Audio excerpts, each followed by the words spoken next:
Are you ready back there? Good morning. It is 9:03 and I call to order the June 9th, 2026 Special Magistrate proceeding for the City of Daytona Beach. My name is Robert Riggio. I will be acting this morning as Special Magistrate. And I think that before we begin the proceedings, I'd like to just, for some of you who are here for the first time, go over the way these things are handled. Essentially, there are three phases to code enforcement. The first is the first part where there is a determination of non-compliance. There is no fine that is levied if you're in non-compliance. On the first go-round. You are simply found and you're either in compliance or not in compliance. If you're not in compliance, then you're typically given a certain amount of time in which to bring the property into compliance.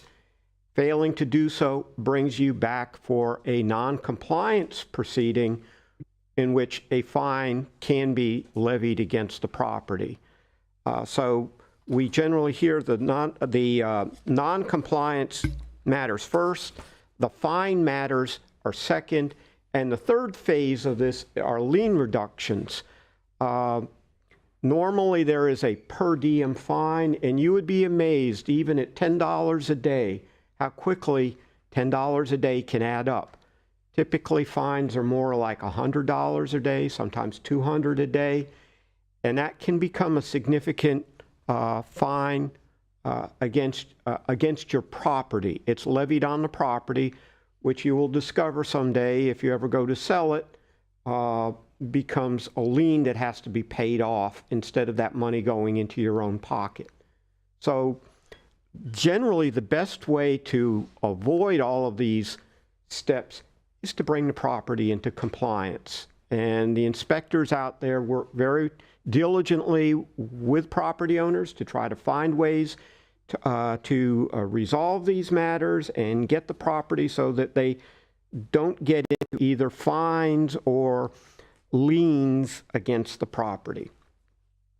With that said, this proceeding itself is fairly simple.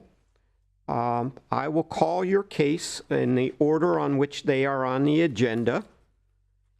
And when I call your case, if you could come up to the lectern, which would be on your right side where you're sitting right now, that one that I'm pointing to, at which time you will be sworn in.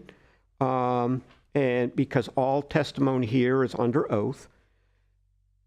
After that, the city inspector will be at this lectern, which will be on your left, and the city will proceed to present its case as to why the city believes that your property is in non-compliance. This will be supplemented with pictures, since pictures tell 1,000 words, on the overheads. There's one on this side, one on that side.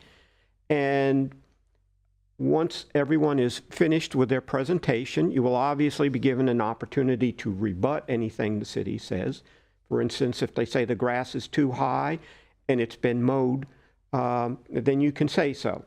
However, understand something. If something has transpired between the time of what's called a cutoff date, which is usually about a week ago, and today's hearing, it will still require the city inspector to go back and view that. We don't take your word necessarily at face value.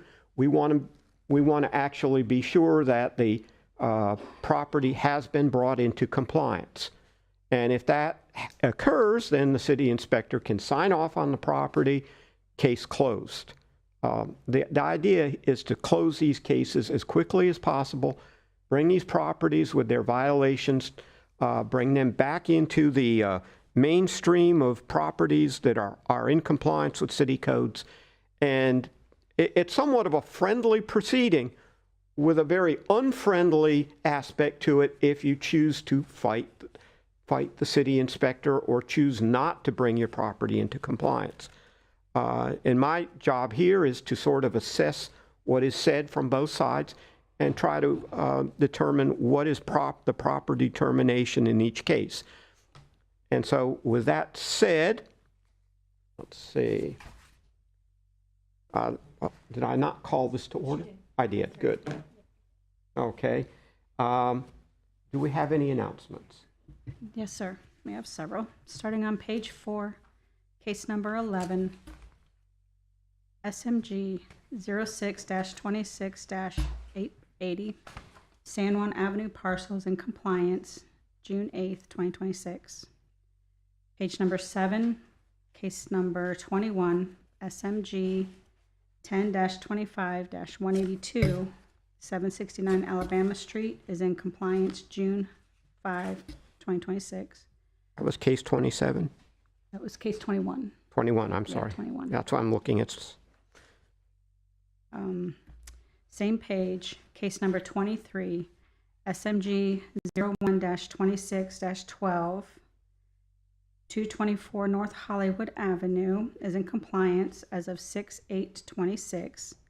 There was also probably some Zoom appearances on there. Okay. I told them that if they heard it called in compliance, they didn't have to stay. Case number 24, SMG 06-26-86, same parcel, 224 North Hollywood Avenue. The city wishes to withdraw that case.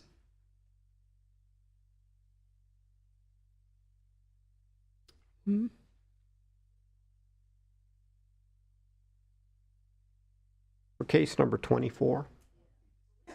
We can do that when we get to it. Yeah. Okay. Case number 25 on page 8, SMG 02-2637. There's going to be a Zoom appearance. Same page, case number 27, SMG 03-26-40, 530 Washington Street is in compliance. Well, that's in compliance? Mm-hmm. Okay. June 5, 2026. Case number, on page 9, case number 29, SMG 01-26-09. There may be some Zoom appearances, and the attorney is also in the audience. What case was this? Sorry. 29. 29. Okay, yes. Case number 32, SMG 01-26-08, 848 North Beach. There also should be a Zoom appearance. And I believe that's it. The last one, case number 32. There's going to be a Zoom.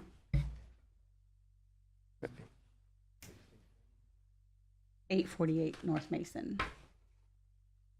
And just so I just want to double check on this. Did you say case number 11's in compliance? Case number 11, compliance, June 8th. Okay. Oh, this is IT back here. So 23 and 24, the attorneys here, Mm-hmm. so they don't have to stay. Well, we can The just, case was in compliance. 23 and 24, one's in, wait. 23 you said is in compliance and But- 24 is withdrawn.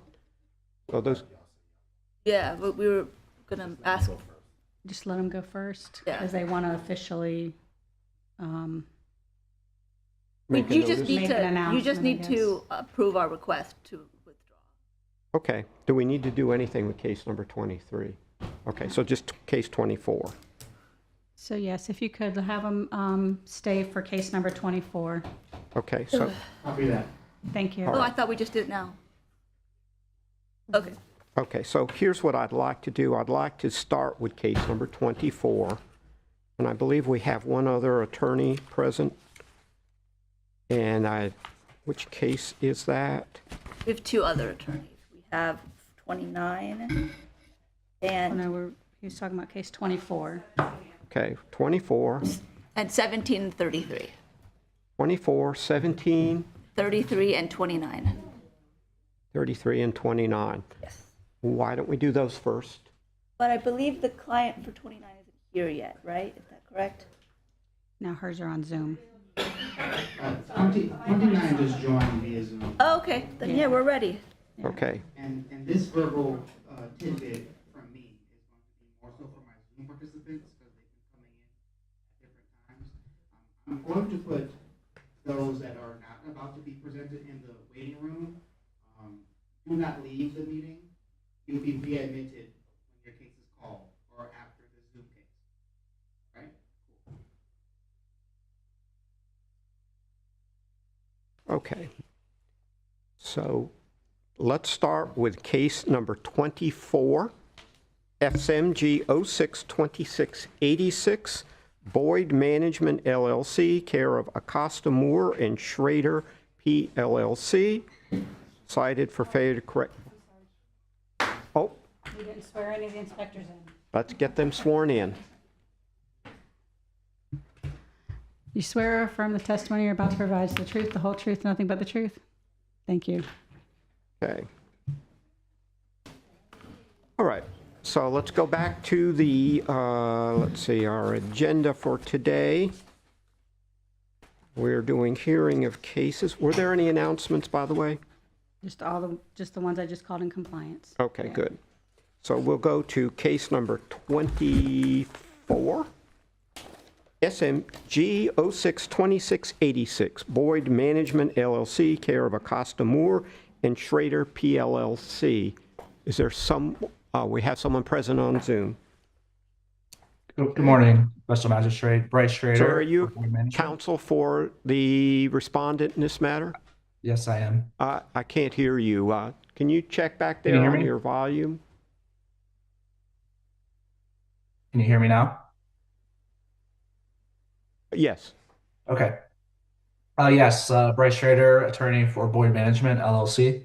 Okay. All right, who will be presenting? Me. Ms. Tomengo? I'm Inspector Tomingo, Lawanda Tomingo, with City of Daytona Beach Code Compliance. My credentials are on file with the city. So I'm presenting this case in absence of Inspector Quinn, who worked this case. Reinspection conducted yesterday and was able to speak with Sarah Huber from Boyd Management to confirm that the writ of possession was obtained for this property, and they got possession of the property last Friday. The tenants, squatters, unauthorized occupants have been evicted from the property. So that's why there's a request to withdraw the case from the agenda. Okay. And squatters are evicted or gone? Everybody's gone. The property's clean and secure and empty. Sir, do you have anything to say? Nothing to add. Her presentation is all correct. The property's empty. It's been cleaned. Everyone's finally been removed, and we are going to be heading to the property just to make sure, if there's anything that's still out of compliance, we're going to make sure that we remedy all that as quickly as possible. Okay. Well, then, since the city is withdrawing it, all I can say is that's fine with me. I order it withdrawn. Thank you very much. Okay. All right, now we're going to move to case 17.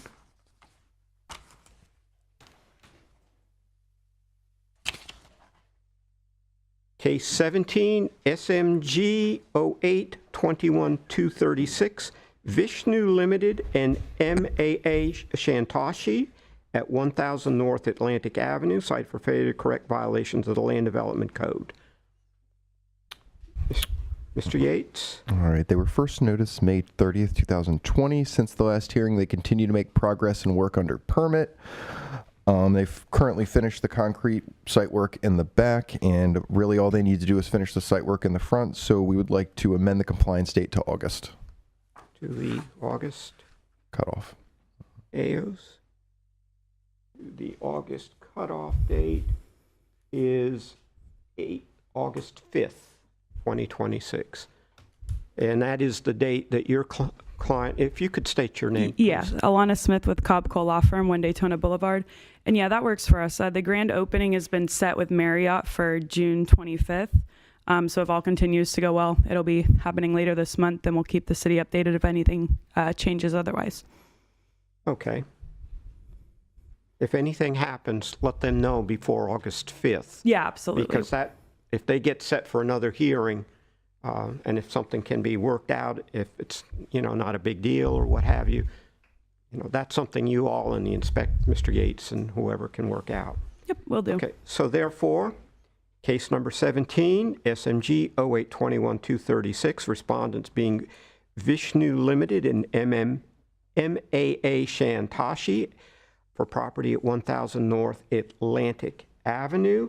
I hereby order that the previous order of non-compliance in that case be amended to allow the respondent to bring the property into compliance by August 5th, 2026, or be returned to the Code Enforcement Board on, that would be August 11th, 2026, for consideration of a fine. All right, thank you. Thank you. And, oh, you're here for 22 as well. 33. I'm sorry, 33. All right.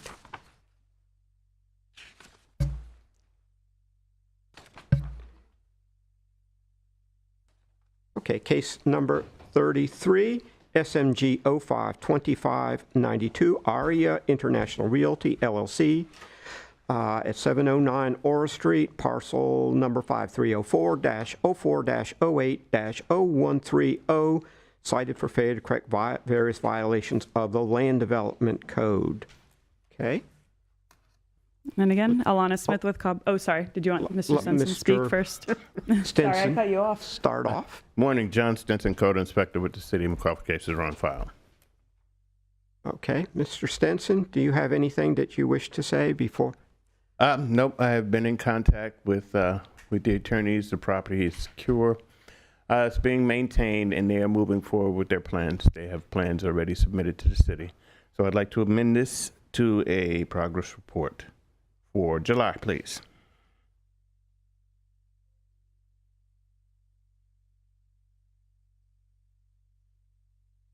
Report for July. Any particular date you would like them to provide that to you? So that you have opportunity, if there's something that goes amiss. Well, there will be, I'm assuming they're going to remain in contact with me. Would it be the July cutoff date? Yes. 7/8? Was that 7/8. work for you? That's what I have, yes. Okay. All right. Ms. Smith? Again, Alana Smith with Cobb Cole Law Firm, 1 Daytona Boulevard, and that works for us as well. The contractors are working on putting together sort of an estimated timeline right now for completion of the work under the permit. So we'll come back in July and give you all a progress report. And again, we'll continue to keep in contact with Mr. Stinson as well. Okay. Therefore, in case number 33, SMG 052592, the respondent being Aria International Realty LLC for property at 709 Aura Street, parcel number 5304-04-08-0130. I hereby order that the previous order of non-compliance in that case be amended to allow the respondent to submit a progress report on or before July 8th, 2026.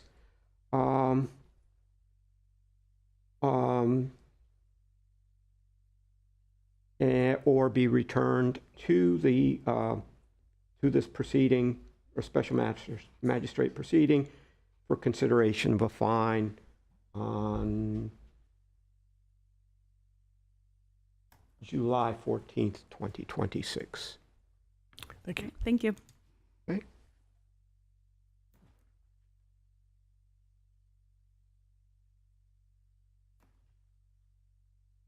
All right, our next case is going to be 33. We just did 33. Okay, that's right. 29. Mr. Stenson, I believe you can stay up there because I believe this is your case too. Okay.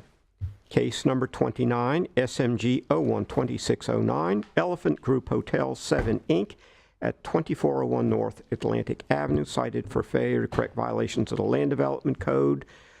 And Mr. Stenson? Your Honor, I have this as a Zoom participant as well. Oh, you have a Zoom participant. Is that person going to be giving testimony? Yes, Your Honor. Then we'll need to swear him in. And the camera needs to be turned on.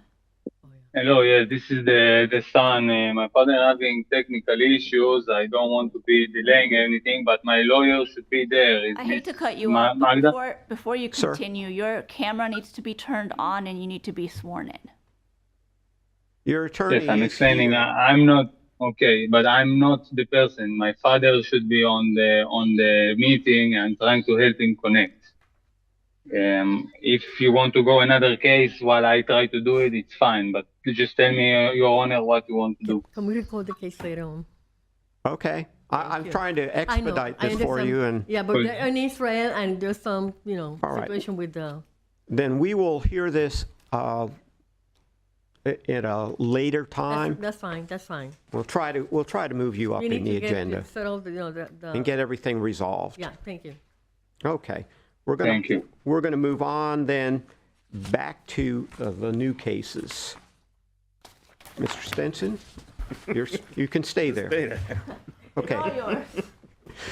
First case is case number 1, SMG 062673, Liata Real Estate Group LLC at 120 Mason Avenue, parcel number 5244-01-33-0070, cited for failure to correct various violations of the Land Development Code.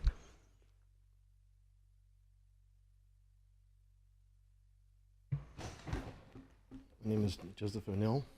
Good Speak morning. into the mic, please. My name is Joseph O'Neill. And can you be sorry. sworn in? My name is Joseph O'Neill, Joseph representing Leota Real Estate O'Neill. Group. Yeah, O'Neill. Raise your right hand. You swear or affirm the testimony you're about to provide is the truth, the whole truth, nothing but the truth? I do. Thank you. And your affiliation? Operations manager for Leota Real Estate.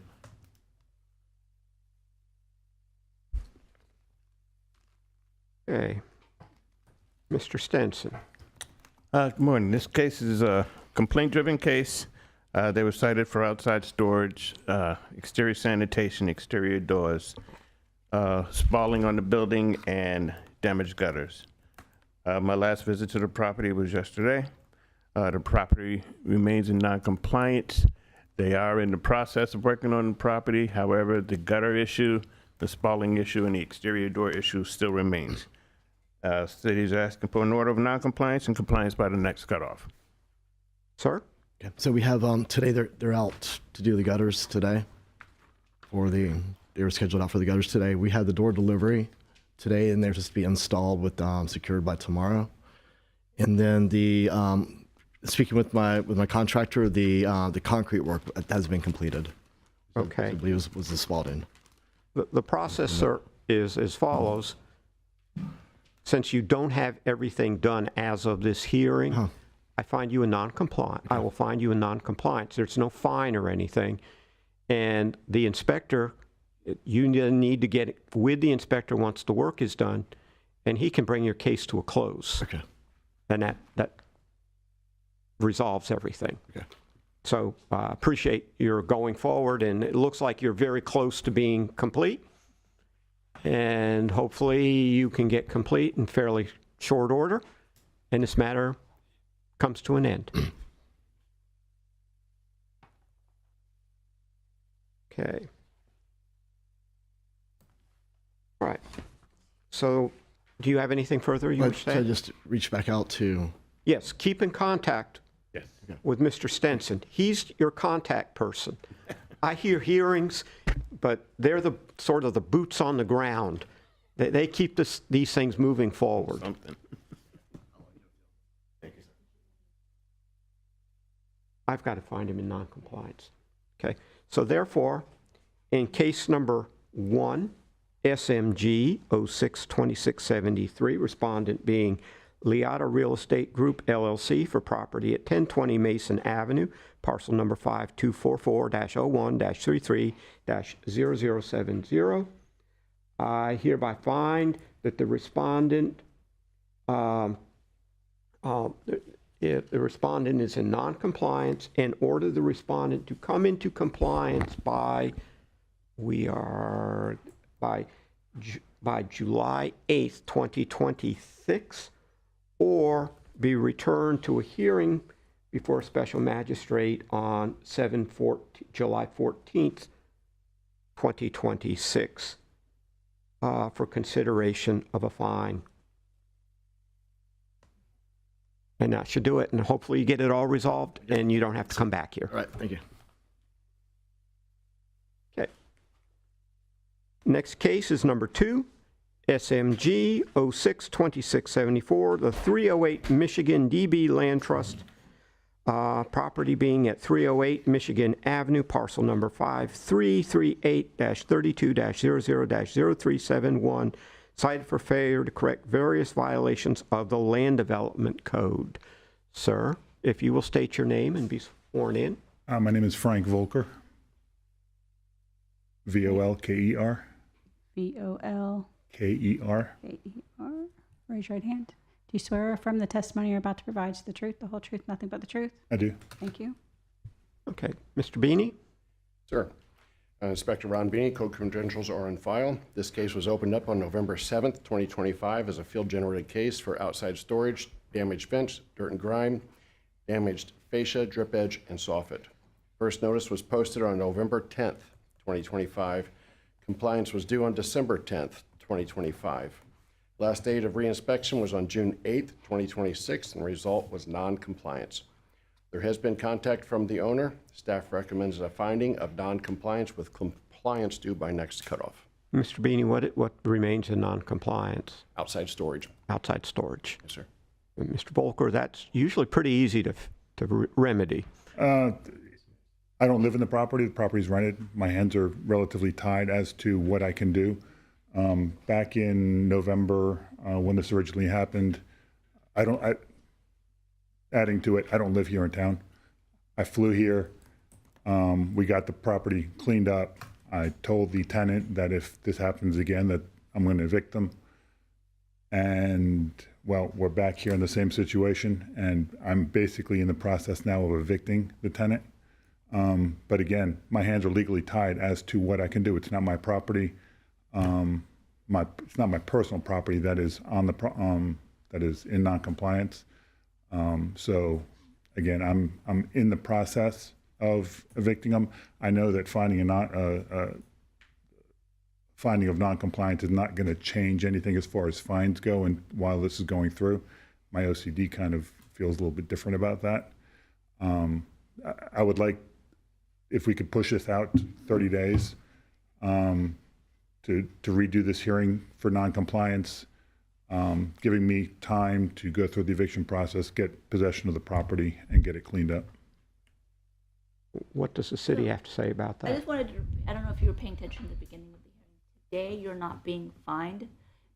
It's just an order that gives us the ability to follow up with you to have you come into. As I said, I understand that there's no Okay. fines or anything being levied today. My OCD just kind of keeps me awake at night, knowing that. But I would just like to push this hearing of noncompliance out 30 days till I get. Yeah. I just want to state that this is not generally something that we do. We continue the next hearing, which is the fine hearing, but we generally don't continue the noncompliance hearing because the noncompliance hearing is what gives this board authority over the case. But I'll defer to what the inspector wants. Yeah, if we're just going to consider this as standard procedure, go to the next cutoff. But And like come I into compliance said, by the next cutoff. we typically, We'll as long as revisit you, it. sorry, Oh, no, go ahead. as long as you communicate with him, we're not doing this in a punitive fashion. Just, I can't guarantee that you won't be fined, but as long as you stay into contact with him, Mr. Beanie is more than fair. Understood. Mr. Reggio, if we can, go ahead and find them in noncompliance and give them 60 days to come into compliance. That's kind of what I was thinking. I think that's a wise course. Sir, since you're not in this area, that would give you time to, I think 30 days is going to push the envelope on evictions. So I think by 60 days, though, you should be able to get them out. Or if there's a big problem, then keep Mr. Beanie informed. Okay. So that he knows that I can't stress this enough. The communication between you and the inspector is very important. The inspector can be your best friend or your worst enemy.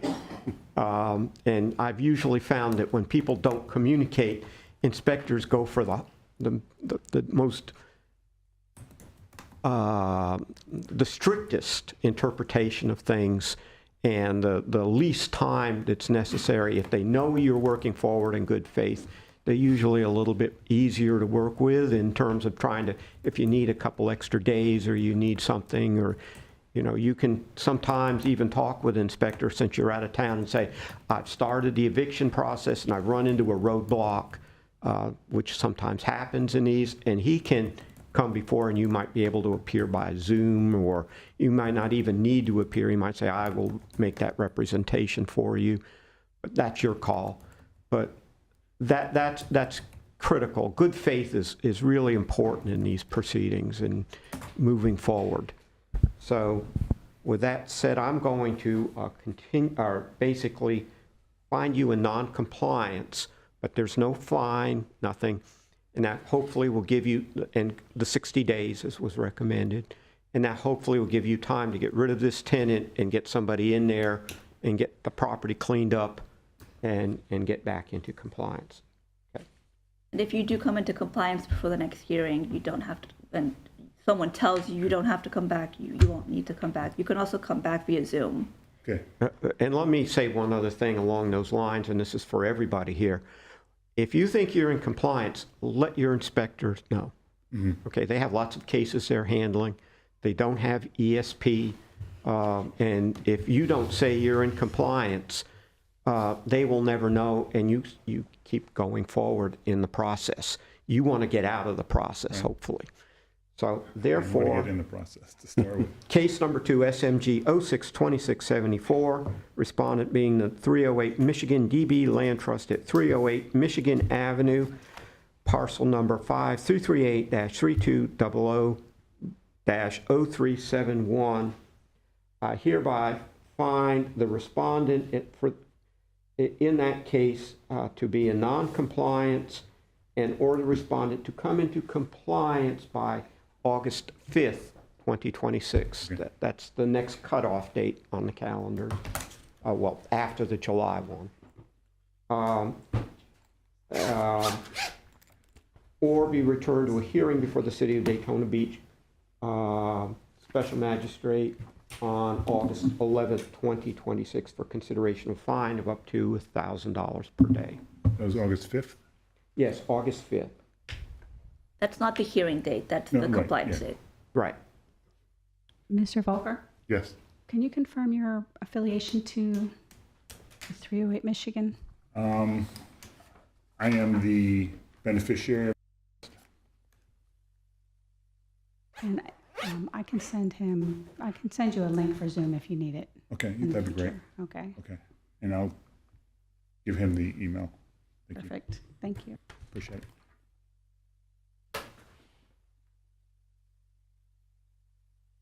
Okay, the next case is number 3, SMG 052667, Promotional Research, Inc. at 161 South Halifax Avenue, parcel number 5309-02-03-0110, cited for failure to correct various violations of the Land Development Code. Mr. Jones. Is there anyone here on behalf of Promotional Research, Inc.? We do not have a respondent present. Mr. Jones. Mark Jones, supervisor with the Code Compliance Division. My credentials are on file with the city. This case was a citizen's complaint for parking on the yard, off-street parking surfaces, and inoperable unlicensed vehicles. This vehicle is a single-family resident per the Volusia County property appraiser. The property was posted on March 30th, 2026, with compliance due by April 10th, 2026. I inspected the property today, and the property is still in non-compliance, and I have had no contact from the property owner. Staff recommends non-compliance with compliance due by the next cutoff. Okay.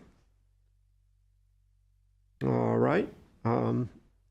Seems that they are in non-compliance and that they need to be brought into compliance.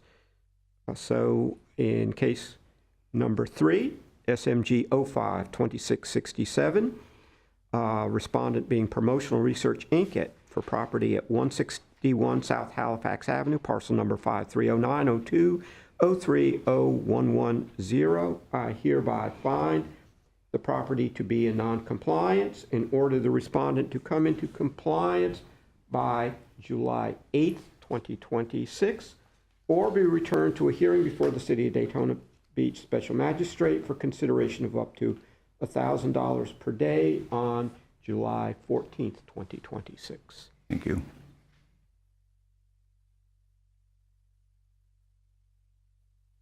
All right, our next case is number 4, SMG 062686, Penora Properties, LLC, at 700 Madison Avenue, parcel number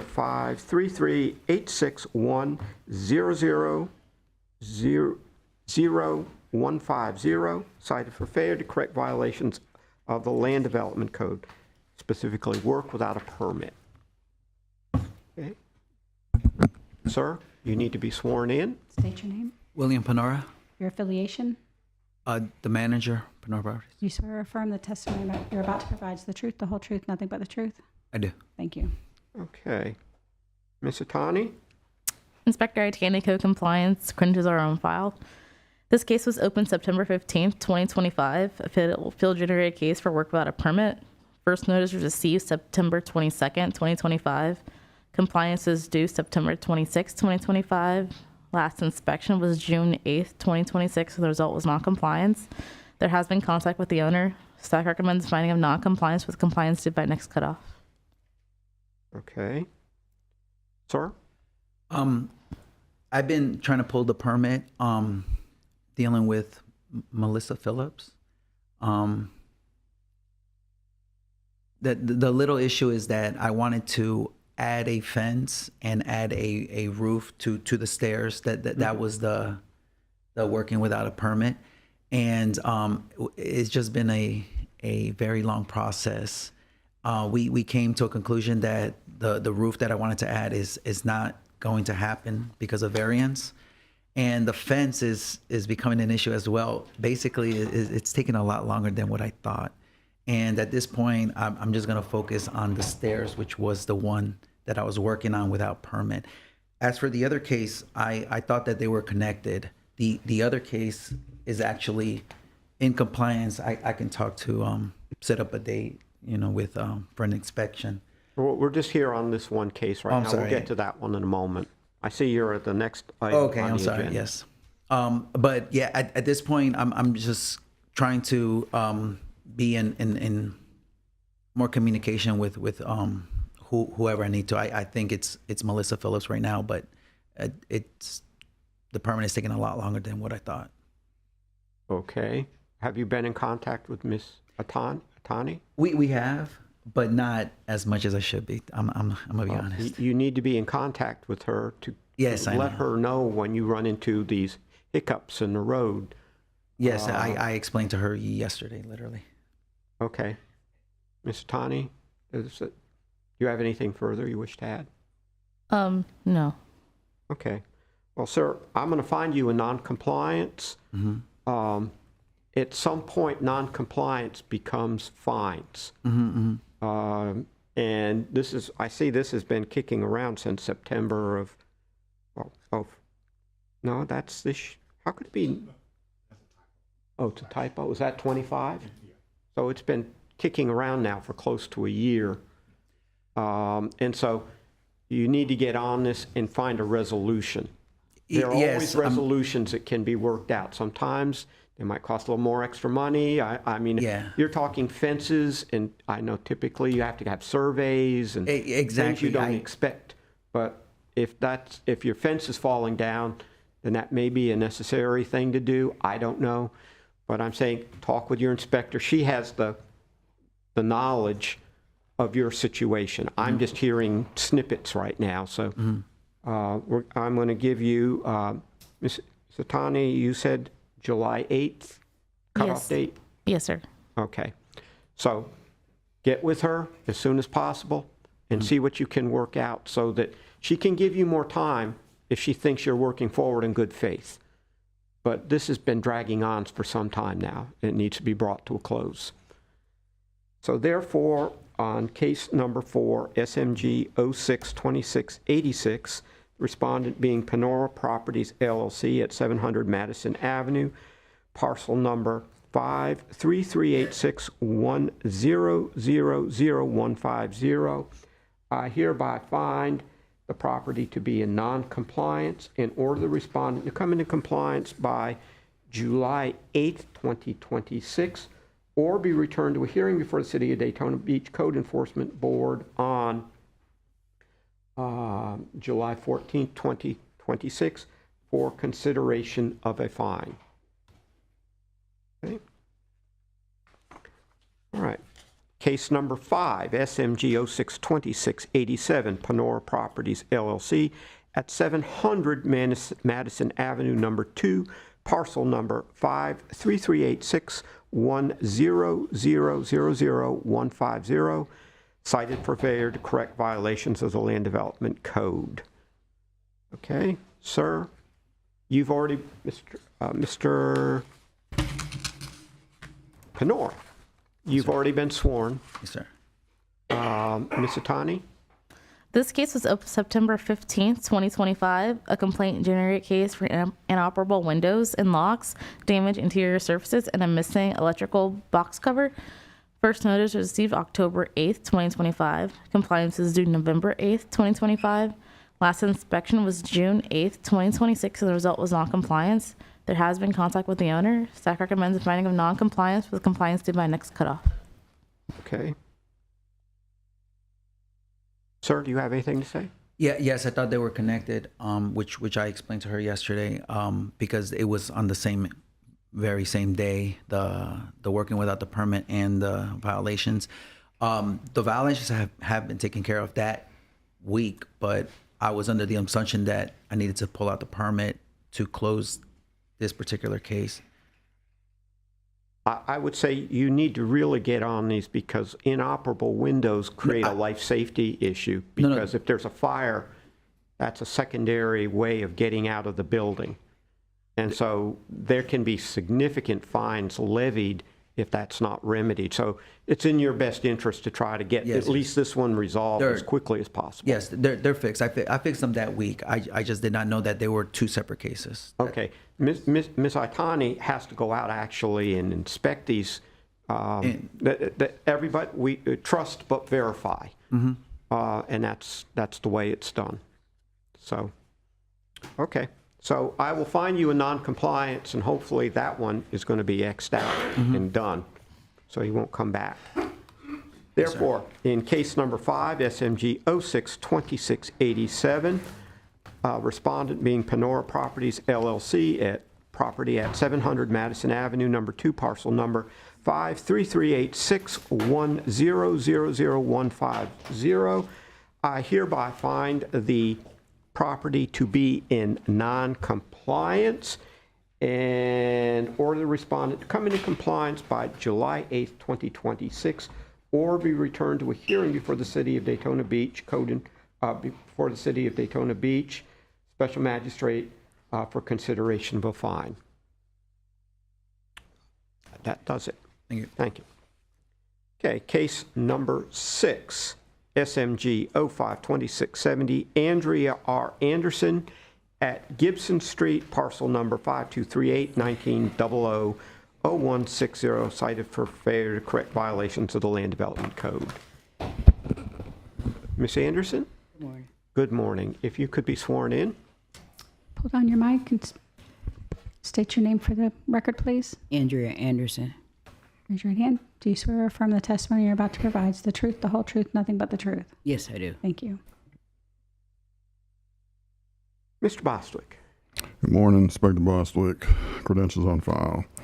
All right, this case was field generated, opened on March 12th of 2026 for unmaintained vacant lot, trash and debris, junk vehicle parked on a vacant lot.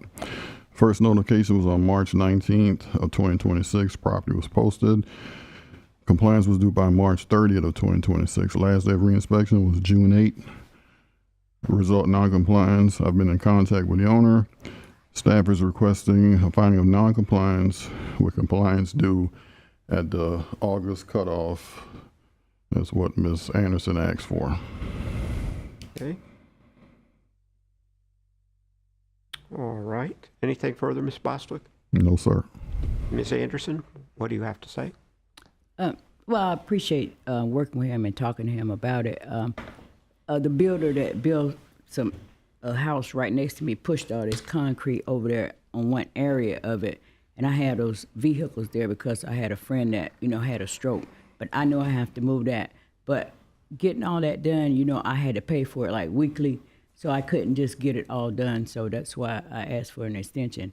But I also need to have the builders to remove the concrete that they pushed over on the property, because they put all the debris and the trash there, but the debris was there, but the trash wasn't there. They just littered it and put all the concrete from the building they're building. And I just need somebody to help me get them to remove their stuff they brought over with the buckets and moved on my property. Ms. Anderson, I can't help you with that. I understand your predicament. That's something you may need to take up with either your neighbor who has put stuff on your property. I tried. Okay. And I don't know if Mr. Bostwick, can the city cite the neighboring owner for putting materials on Ms. Anderson's property? If we see him doing it, we can definitely do that. But I did tell Mrs. Anderson that I will reach out to the contractor and talk with him about moving, whatever he might have put on her lot. He's not going to see it because it already happened. So I had the pictures of it. I tried to go to him, but the man never responded. And it's cement, so it's got to be moved. He just pushed all his stuff from where he's building over there in those bushes, and I'm trying to get it cleaned up. And I didn't clean that area because I need somebody to understand that, I need help with that, because it wouldn't have been that serious without it, because I can't cut the bushes down because he got all these asphalt and cement over in that area. And I just wanted them to see it before I moved it. Okay. Well, Ms. Anderson, there's nothing that I can do about it. Okay. And maybe the city can help you. There may be some way of trying to resolve that, because this becomes now a matter between you, a personal matter between you and your neighbor, where your neighbors are not supposed to dump stuff on your land. That's your land, and when they do that, actually, that could be considered a trespass. And there's all kinds of ways of trying to resolve that, but I can't resolve that. I understand. And so, I just want to note it for the record, sir. okay. So Mr. Bostwick is giving you, is asking that I give you until August 5th to get this resolved. So this is your time to try to work something out. And, you know, that ball now is in your court to try to find a solution. And if somebody can help you in that regard, you know, please do. I mean, because people are not supposed to put their stuff on your property. And I can't do anything about that. Okay.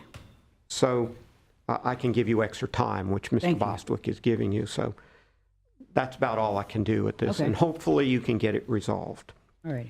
So therefore, in case number 6, SMG 052670, respondent being Andrea R. Anderson for property at Gibson Street, parcel number 5238 19000160, I hereby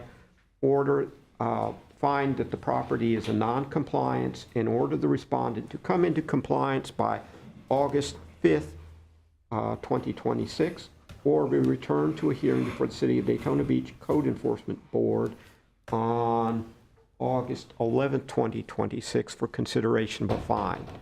And that's why the clock is now starting to tick, because on August 11th, whoever is sitting here as special magistrate may say, well, you've had plenty of time and we're going to issue a fine. So the sooner you can get this resolved, the better off you are. Okay, sir.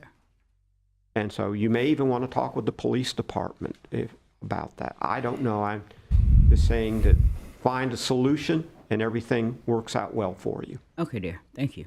Okay. Thank you. Okay, case number 7, SMG 052671, Geo Cummings at Henry Butts Drive, parcel number 5339-80-01-0120, site for failure to correct violations of the Land Development Code. Is there anyone here on behalf of Geo Cummings? Okay, has Mr. Cummings been, or Geo Cummings been properly notified of this hearing? Yes, sir. Okay, Mr. Bostwick? All right, this case was field generated, open on February 24th of 2026 for unmaintained vacant lot, trash and debris, outside storage, vehicles parked on the vacant lot, and unpermitted fence. First notification was on March 7th of 2026. Compliance was due by March 18th of 2026. Last day of reinspection was June 5th, the result of non-compliance. I've been in contact with the owner, and they have done some work. They've removed the unpermitted fence, and they're trying to clean up the property and remove the vehicles. Staff requesting a finding of non-compliance with compliance due next cutoff. Okay. Therefore, the respondent's not present, and this seems a reasonable solution at this point. Therefore, in case number 7, SMG 052671, respondent be Geo Cummins for property at Henry Butts Drive, parcel 5339-80-01-0120. I hereby find that the property is in non-compliance in order to come in compliance by July 8th, or be returned to a hearing before the City of Daytona Beach Special Magistrate for consideration of a fine. Okay. Move on to case number 8, SMG 052672, Theo Ngoc Lee and Pham Hien Van at Tomoka Road, parcel number 5237-2503-0120. All right, this case was field generated, open Mr. Bostwick, before you begin, is either Mr. Theo Ngoc Lee or Mr. Pham Hien Van present? Have these gentlemen been properly notified? Yes, sir. Okay. Mr. Bostwick. All right, this case was field generated, open on March 18th of 2026 for unmaintained vacant lot, trash and debris. First official notification was on March 30th of 2026. Property was posted. Compliance was due by April 10th of 2026. Last inspection was on June 8th, result non-compliance. I've had multiple conversations with the property owner. Staff is requesting a finding of non-compliance with compliance due next cutoff. Okay. Therefore, in case number 8, SMG 052672, respondents being Thiao Ngoc Lee and Pham Hien Van for property at Tomoka Road, parcel number 5237-2503-0120. I hereby find the property to be in non-compliance and hereby order that the property come into compliance by July 8th or be returned for a hearing before the Daytona Beach Special Magistrate on July 14th, 2026 for consideration of a fine. Case number 9, SMG 062676, Brett and Nathan McPherson at South Caroline Street, parcel number 5239-04-15-0130, site for failure to correct violations of the Land Development Code. Is anyone here on behalf of Brett and Nathan McPherson? Have Brett and Nathan been properly notified? Okay, they've been properly notified. There is no respondent. Mr. Bostwick. All right, this case was field generated, opened on March 18th of 2026 for unmaintained lot and trash and debris. First official notification was on March 30th of 2026. The property was posted. Compliance was due by April 8th of 2026. The last day of reinspection was June 8th. Result non-compliance. There's been contact with the property owner. The majority of the debris, if you move forward on the pictures, have been removed. Just that it remains, and he said he will clean that up. So staff is requesting a finding of non-compliance with compliance due next cutoff. Okay. Therefore, in case number 9, SMG 062676, respondents being Brett and Nathan McPherson for property at South Carolina Street, parcel number 5239-04-15-0130. I hereby find that the property is in non-compliance and order the respondent to come into compliance by July 8th, 2026, or be returned to a hearing before the City of Daytona Beach Special Magistrate on July 14th, 2026, for consideration of fine of up to $1,000 per day. Next case is number 10, SMG 062679, Israel Chen at 636 Cherry Street, parcel number 5339-79-00-0120, cited for failure to correct violations of the Land Development Code. Is anyone present for Mr. Israel Chen? Has Mr. Chen been properly notified? He has been properly notified. Mr. Bostwick. All right, this case was field generated, opened on April 7th of 2026 for unmaintained vacant lot, trash and debris. First notification was on April 15th of 2026. Property was posted and compliance was due by April 27th of 2026. Last day of reinspection was June 8, 2026. Non-compliance. There has been communication from the property owner. He leaves voice messages. I return them. So we haven't been able to talk, so I can tell him exactly what needs to be done. So staff is requesting a finding of non-compliance with compliance with next cutoff. He needs to clear the right side of that property line for him to come into compliance. Okay, well, the ball's in his court to get back with you and find out what needs to be done. Correct. You've been trying to reach him, and I take it, and it's been unsuccessful so far. Absolutely. All right, therefore, in case number 10, SMG 062679, respondent being Israel Chen at 636 Cherry Street, parcel number 5339-79-00-0120. I hereby find the property to be in non-compliance and order the respondent come into compliance by July 8th, 2026, or be returned to a hearing before the City of Daytona Beach Special Magistrate on July 14, 2026, for consideration of a fine of up to $1,000 per day. Case number 11 is in compliance. Case number 12, SMG 062681, respondent being First Premier Management Holdings, LLC, and Thiago Anjos at 921 South Ridgewood Avenue, parcel number 5339-64-00-0150, site for failure to correct violations of the Land Development Code. Is there anyone here on behalf of First Premier Management Holdings, LLC, or Thiago Anjos? There is no one present here. Have the respondents been properly notified? I'm informed they have been properly notified. So, Mr. Bostwick. All right, this case was field generated, opened on April 15th of 2026 for unmaintained vacant lot, outside storage of a couch.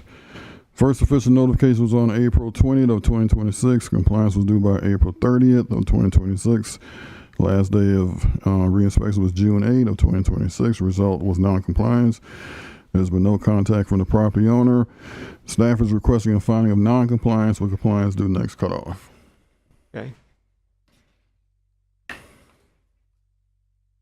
Is the outside storage still there? Yes, the city of Daytona went ahead and picked up the couch because it was sitting in the middle of a vacant lot on Ridgewood Avenue. So he just has to basically bring that lot. All he needs to do is just cut. If you go to the last picture, you'll see the grass is like growing up. Right. Like, he needs to. Weeds and. Exactly, sir. Weeds and things. Okay. All right. Well, then, in case number 12, SMG 062681, I hereby find that the respondent, First Premier Management Holdings, LLC, and Thiago Anjos, for property at 921 South Ridgewood Avenue, parcel number 5339-64-00-0150, is in non-compliance in order the respondent to come into compliance by July 8th, 2026, or be returned to a hearing before the City of Daytona Beach Special Magistrate on July 14th, 2026, for consideration fine of up to $1,000 per day.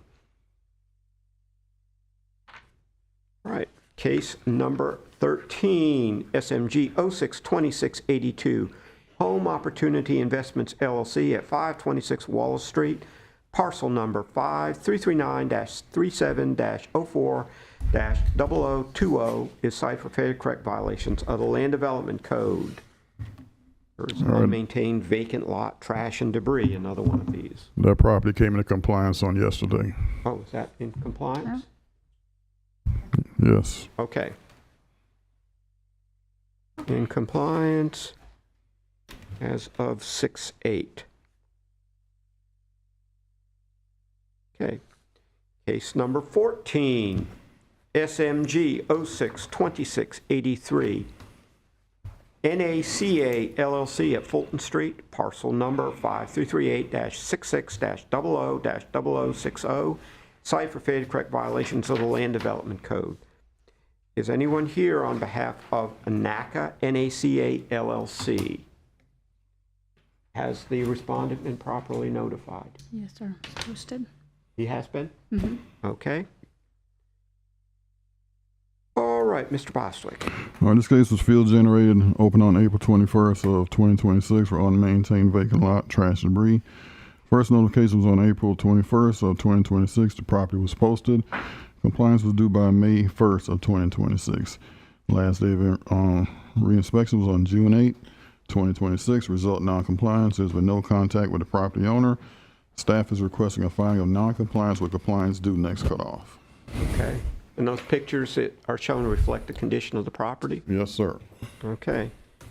Therefore, in case number 14, SMG 062683, respondent being NACA LLC for property at Fulton Street, parcel number 5338-66-00-0060.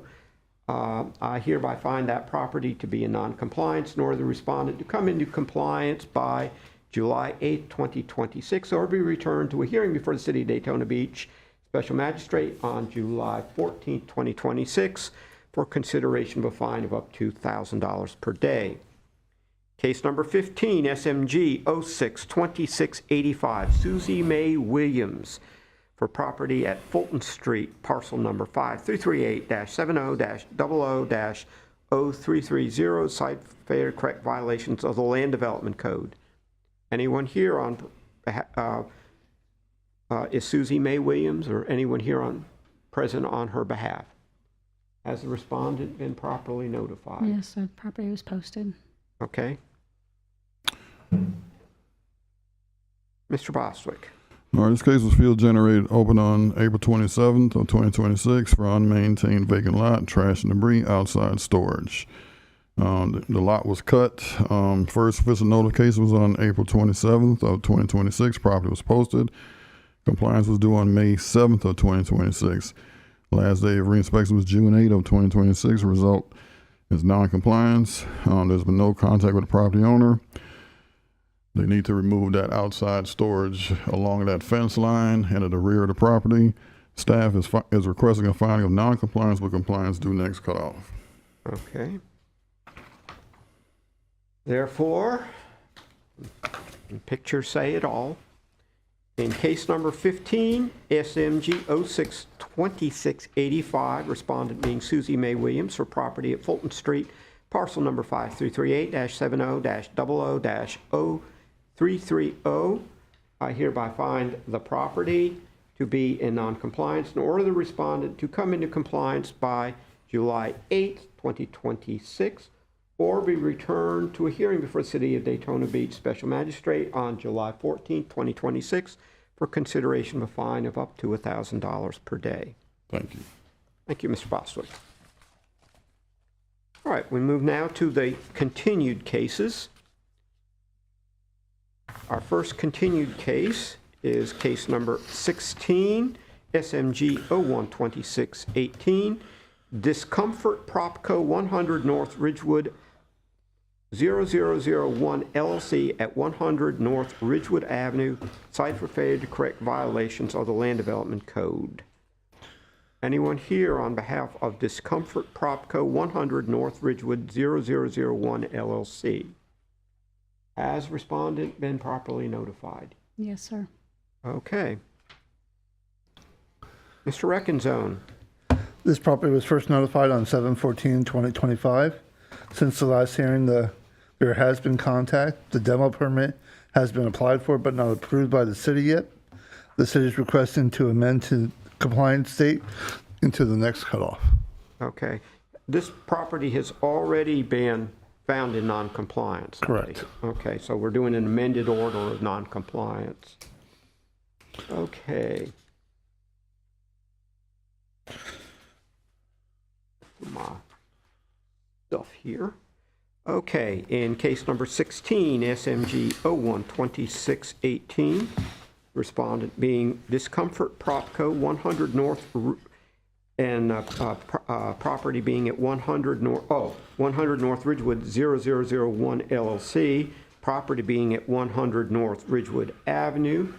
I hereby find hereby order that the previous order of non-compliance in that case be amended to allow the respondent until next cutoff, July 8th, 2026, to bring the property into compliance or be returned to special magistrate for consideration on July 14th, 2026, for consideration of a fine of up to $1,000 per day. Thank you, sir. Okay.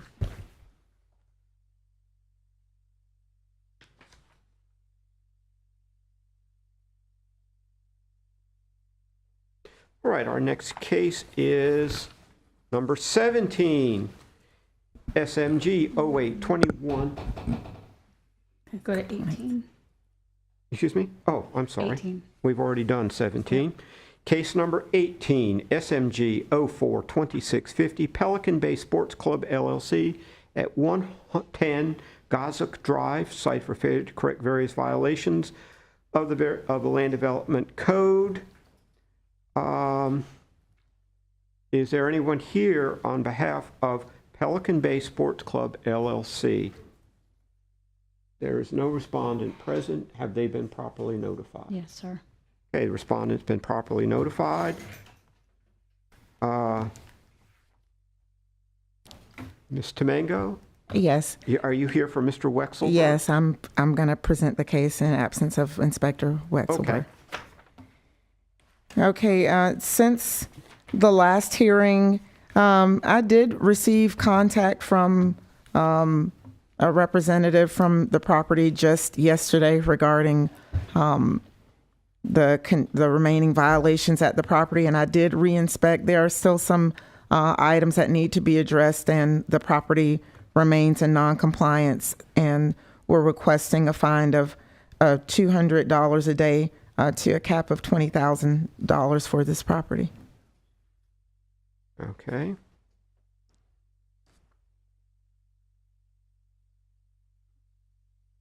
I just want to see the pictures here. And what can you point out the issues here?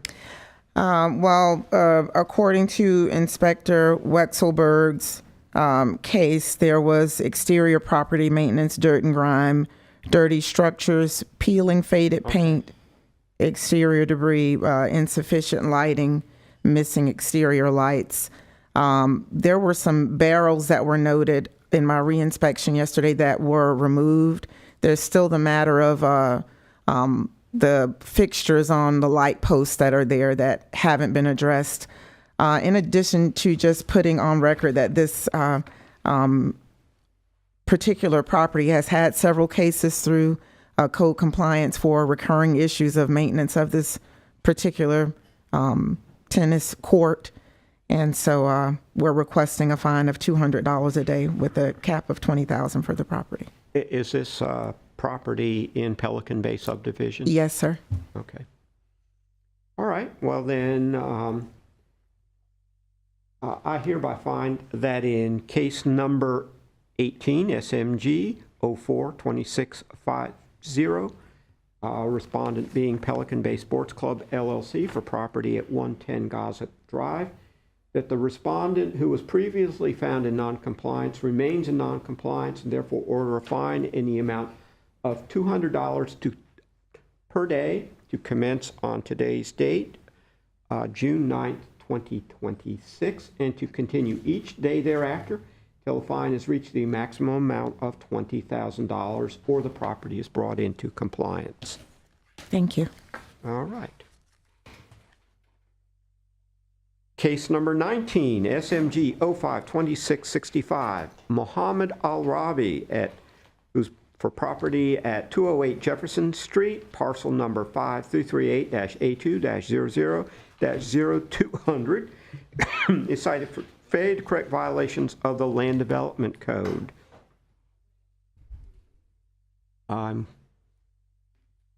Mr. Al-Rabi? Yes. Could you be sworn in? And Ms. Atani, we will need you up here. State your name for the record, please. Isam Migahed, the property manager. I'm sorry, I couldn't hear you. Isam Migahed, the property manager. Okay. All right. The action today is a progress report. I take it. Swearing him in real quick. Have you finished? Nope. Okay. Do you swear or affirm the testimony you're about to provide is the truth, the whole truth, nothing but the truth? I do. Thank you. Okay. We're here today to hear a progress report. This has been continued from the May hearing for the determination of a compliance state. Ms. Atani? I'd like him to give their progress report. I haven't really spoken to him much. Right now, we managed to get all the squatters out, and they keep breaking in, but we secure the premises. We remove all the carpet, and we work, and we got a roofer. We got extermination. The property is infested with roaches, and we've been doing the best we can to get it, back in order. We hiring everybody that we could. I send the painter as well, send all the estimate I keep getting, and we need some time to get that. It was destroyed completely from inside. So is this like an apartment building or? It's 3 units apartments. One of them is unit 1 is rented and it's in very good shape. Unit 2 and 3 was rented to a guy last year. He drowned in June last year. Then after that, a lot of squatters and homeless broke into, about 14, 15 in the number 2 and number 3. They didn't have any lease, none whatsoever. I tried to evict them, and we just succeeded there by the end of February. But they keep going back and forth, and you know how it is. So finally, they stopped going in there, and we working on getting it back to, rehabilitate the place to be in shape. Are the units up and down, or are they all One on unit level? unit 2 is 2 level, unit 3 is just a studio 1 level. Okay. And you said there's one unit that's currently occupied? Yes, unit 1 is occupied. No, is that one level too? Or is that up 2 and down? levels as well. Okay. Okay. And Ms. Atani, I take it you've inspected this property? I haven't been inside since my first initial Okay. inspection. Okay. But Back in your January. first initial inspection, Unit 1, which is occupied, how did that one look? I wasn't in Unit 1. I was in Unit 2. Okay. So you're really concerned about Units 2 and 3, which are Just- unoccupied at this time? The only one that I was in was Unit 2 only. Okay. Okay. Ms. Tani, you're the inspector, so you've heard the progress report. Do you have any questions for this gentleman? No, I'm just going to ask for next cutoff. Okay. Sir, based on what you have seen and found, will you be able to bring this property into compliance by July 8th? No, I need more time. There is a roof problem, there's a plumbing problem, there's leaks upstairs everywhere, and the problem that really we have to get rid of the roaches, it's infested with German roaches. And this is, she seen yesterday we were doing application, that's a second, and they're still crawling as soon as you open the door, they're still crawling outside. She seen that yesterday herself. I cannot get anybody to work there unless I really get rid of all these roaches. So we'll need another couple applications, and he's giving me guarantee till the end of this month. And after that, we can start working on plumbing, flooring, and everything else as well. So I need minimum 3 months to get this done, really. Okay. Sir, you said is it Unit 1 that is currently occupied? Yes, Unit 1 Are is they occupied. having any problems? No. Or is this just located in Units 2 and 3, which are vacant? Yes. Okay.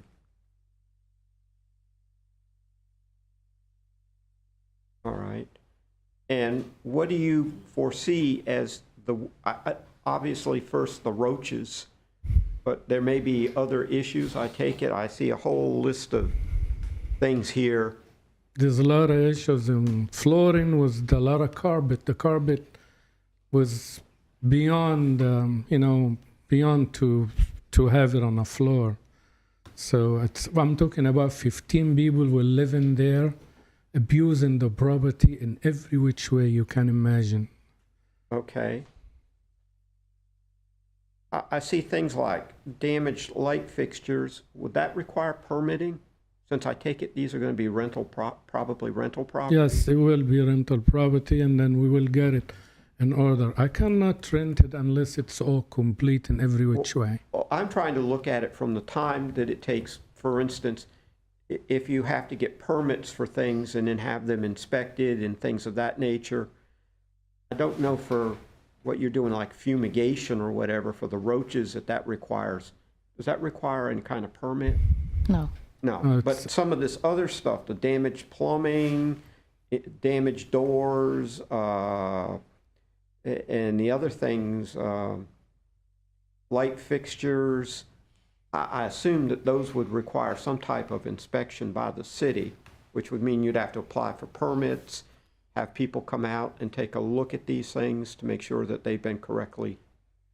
Light fixture is not really, it's like a light somebody to install, and they moved it, they sold it, just Okay. like everything I else. mean, like replacing a light bulb? or Yes, something. exactly. Okay. They took even the toilet seats, they sold the toilet seats. Okay. So I don't know what to tell you. And the damaged plumbing would be things that are more Yes. cosmetic, not Yes, things where you would. it's all cosmetic, not really in lines or things like that. Okay, well, I'm trying to fashion here.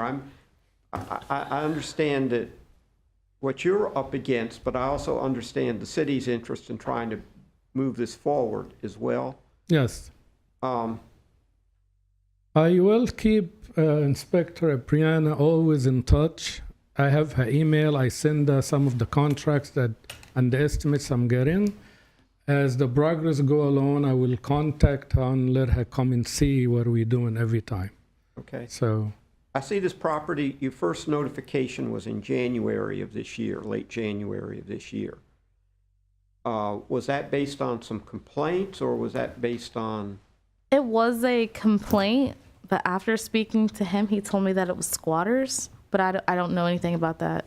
I just know that somebody let me in and it was a citizen's complaint. So the squatters were complaining about the Yes, bad because condition of the place that they were squatting in? Yes, because I went there to tell them you all need to get out, and I called the sheriff office on them. None of them have any lease. None of them was living there or paying any rent. I tried to get them. There is a law passed last year that if you have a squatters in a building. Were they, did you get an unlawful detainer? Say that again? It's called an unlawful detainer. Did you get that? They refused to do it. There was too many people in The there. sheriff? Yes. Okay. They said I have to go through court, and I did that. I had 2 cases to evict. At first, I started. I would be okay with a progress report in August. To give him some more time. I'm sort of leaning in that direction. Sir, would you mind coming back in August? Sure. But let me give him some advice if I can. So, have those people been removed? Yes. What I recommend you do is, as soon as you can, go to the police department at Valor and tell them that you want to put the property on a trespass arrest site. What that will do is prohibit that issue from happening again. Anyone that shouldn't be at that property, the police will remove without you having to call. I did that after I removed them out. They said I have to take them to court, so I had 2 cases. Are you and on we that? escort all of them out, thank God. And This is different. This isn't with the sheriff. This is Council is talking about new people moving in. new people. New So squatters. have you gone to the police department? yes, they have the no trespassing over there So for it the is- property, and they told me to put up signs outside. And you've done so- that? Yes. Okay, it's on the site. That's all I Yes. wanted to know. Perfect. Yes, I did already. Thank you for taking that initiative. Thank you. I appreciate it. Okay. So I think what I'm leaning toward right now is, like Ms. Atani said, is a progress report in August. Sure. And hopefully we're moving hopefully your roaches will be gone and you'll be moving on to some other things that look like cosmetic fixes to bring the property into compliance. So therefore, I'm going to order a progress report, come back in August and bring everybody up to date on what's transpired. Hopefully you're getting close. You want to rent these units out, I assume. Of course. Yeah. Time is money. Yeah, I The sooner know. you get done, the sooner you start getting checks. Yes, thank you. I appreciate it. Okay. In case number 19, SMG 052665, respondent being Mr. Mohammed Al-Harbi for property at 208 Jefferson Street, parcel number 5338-A2-00-0200. I hereby order that the respondent return on August 11th, 2026 to the special magistrate proceeding to provide a progress report on the correction of violations at this property. Thank you.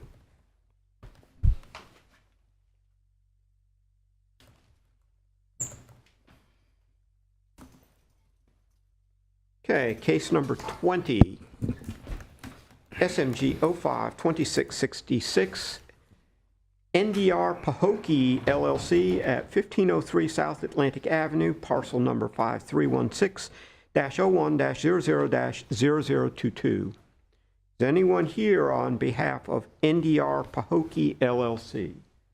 Has the respondent been notified? Okay. All right, Mr. Garcia. Good morning, Inspector Garcia. Credentials on file with the City of Daytona Beach. The respondent was first notified of all violations on January 31st, 2026. Since the last hearing, I have had contact. The units are occupied. The one in question is not. Progress has been made.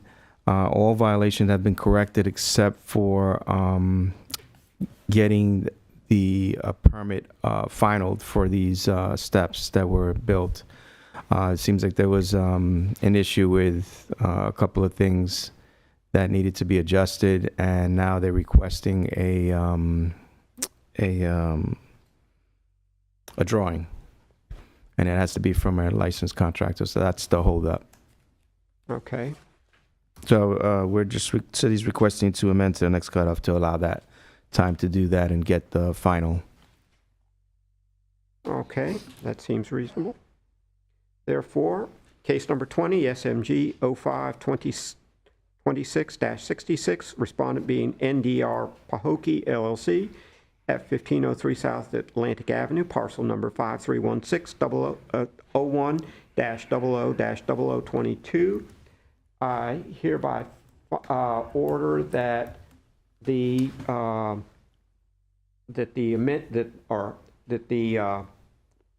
Case be amended.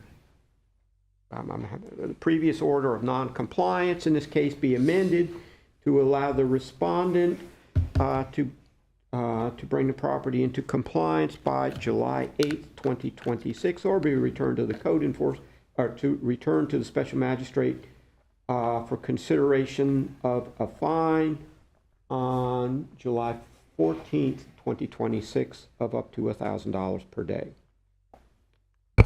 Thank you. Thank you.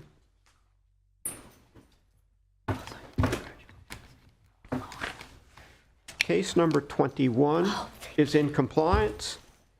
Case number 22, SMG 032638, respondent Julius Accardi at 224 Fairview Avenue, parcel number 5338-39-00-0070, cited for failure to correct various violations of the Land Development Code.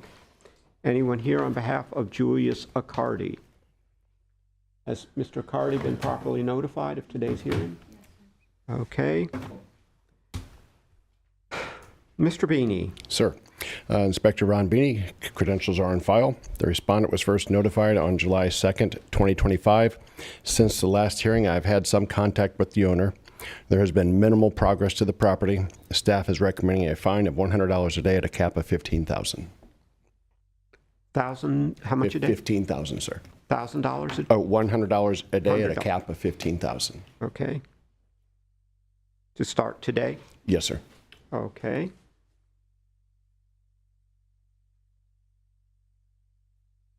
All right. Can you run through a couple of those pictures quickly of this property? And where is the outside storage? The outside Yes. storage. You see right there, that picture right there is where most of it is. Okay. And the other issues, have any of those been resolved? Some of those have been resolved, yes, sir. Okay, but the outside storage is still there, and I take it the wood rot's probably still there? Yeah, there's still a problem on the right side of the house that you Okay. can't see in that picture. All right, well, therefore, in case number 22, SMG 032638, respondent being Julius Accardi at 224 Fairview Avenue, parcel number 5338-3900-0070. I hereby find that the respondent, who was previously found in noncompliance, remains in noncompliance, and therefore order a fine in the amount of $100 per day to commence on June 9th, 2026, and to continue each day thereafter until the fine has reached the maximum amount of $15,000 or the property is brought into compliance. Yes, sir. Okay.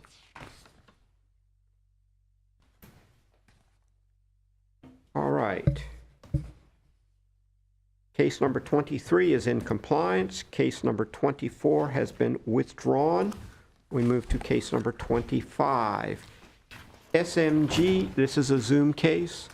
SMG 022637, Kristen K. Collins at 380 Boylston Avenue, parcel number 4225-03-04-0060. Okay. I'll jump in. Okay. Miss, we have someone present. Could you state your name, please?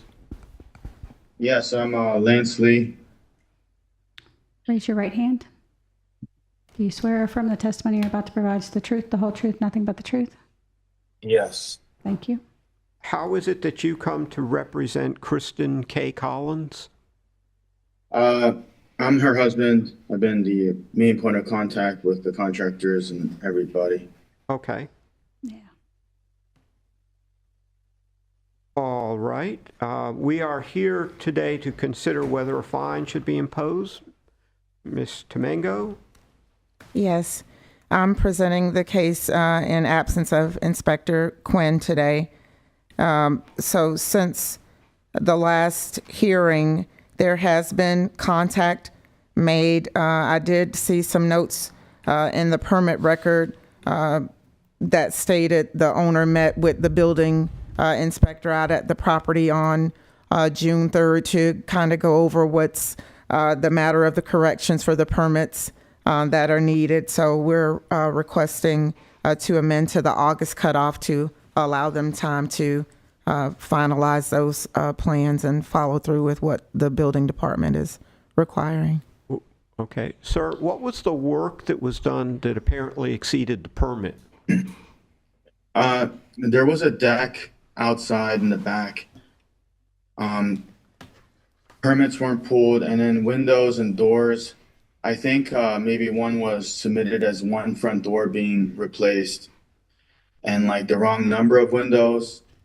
And after like a more thorough, like independent inspection, we found that some of the windows and sizes don't fit. So they have to be redone completely. Those like doors, walls, some of which were patched up, need to be code compliant, but yet they were patched up prior to, so it's got to be redone. And so we have to submit the plans, order new parts.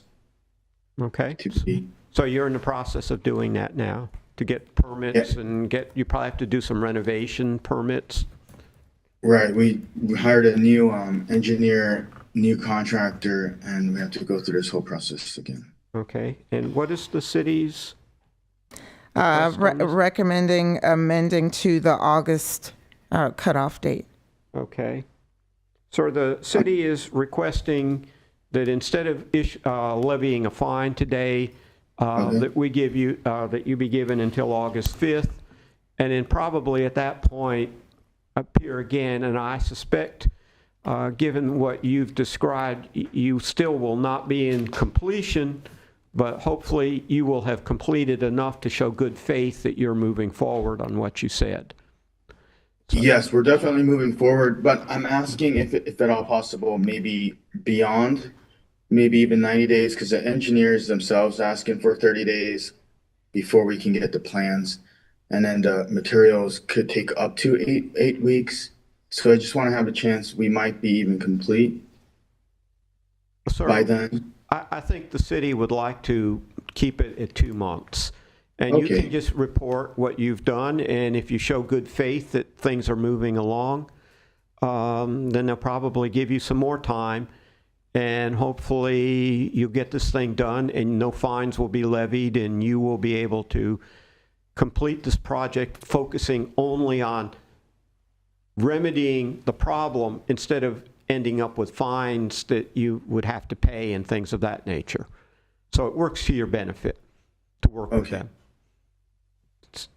Okay, so therefore, and I think that that's a good way. I understand you want more time, but sometimes short time intervals with frequent reports are a better course to take. So therefore, I'm going to amend the order of noncompliance and you will have to reappear probably by Zoom again on August 5th and state where things stand as of that date. Hopefully progress has been made.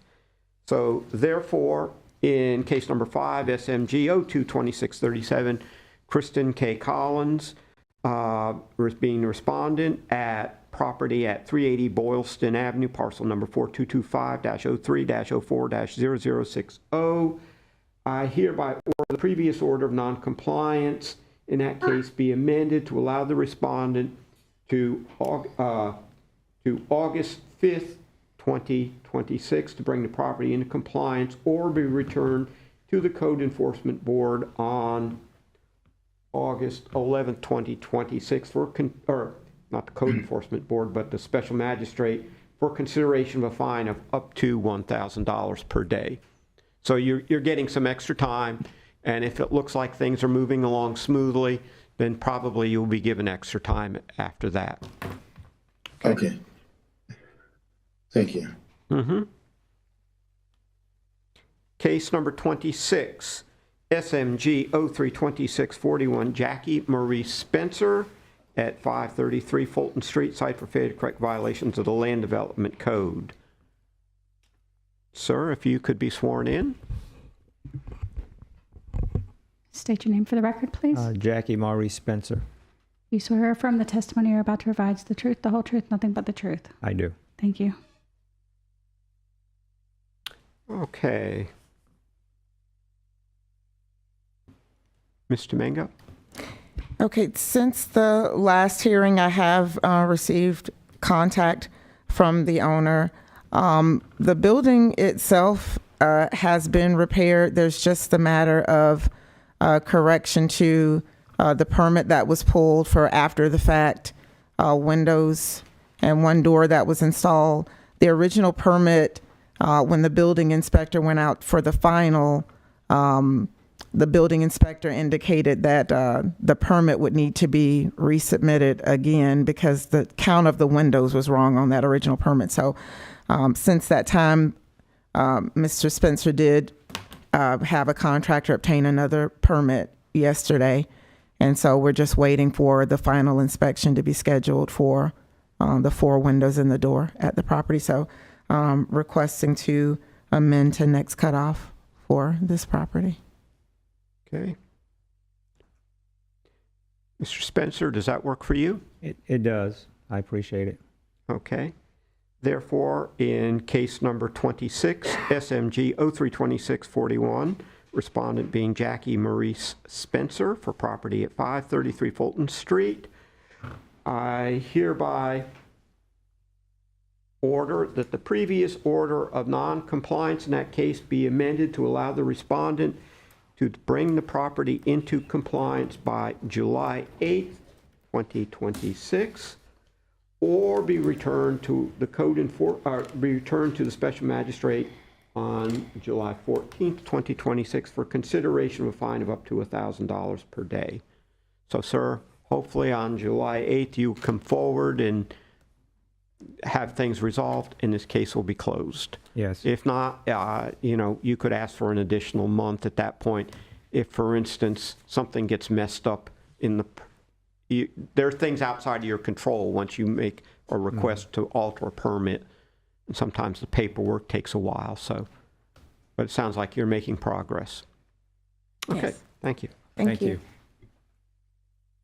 Okay, case number 27 is in compliance. Case number 28, SMG 11-25-213-59, okay. Respondent being 594B LLC, property at 594 Belleau Road, parcel number 5338-05-00-04-80. Anyone here on behalf of 594B LLC? Has respondent been properly notified? Yes, sir. Okay. Mr. Stenson. Good morning, John Stinson, Code Inspector with the City of McCall. Cases on file. Since the last hearing, I have been in contact with the property owner and their representative. My last visit on the property was yesterday. All the issues have been addressed. However, the permits still need to be final. I'd like to amend the case to the next cutoff to give them time to finalize the permits. Okay. That sounds good. Therefore, in case number 28, SMG 11-25-213, respondent being 594B LLC for property at 594 Belleau Road, parcel number 5338-05-00-0480, I hereby order that the previous order of noncompliance in that case be amended to allow the respondent to June 8th, 2026, not June 8th, July 8th, 2026, to bring the property into compliance or be returned to the special magistrate on July 14th, 2026 for consideration of a fine of up to $1,000 per day. Okay, case number 29 is a Zoom case. SMG 01-2609 Elephant Group Hotel 7, Inc. at 2401 North Atlantic Avenue, cited for failure to correct violations of the Land Development Code. And there, I take it there is a representative of Elephant Group Hotel 7, Inc., which I believe is on the video screen, and an attorney who has filed a motion in this case. Right, Your Honor. Which I have somewhere in front of me.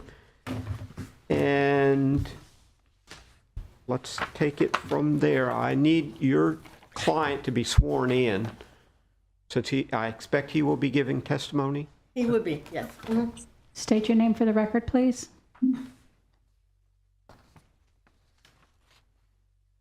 Hello, my name is Abraham Obadia, and I swear to say the truth, only what the truth.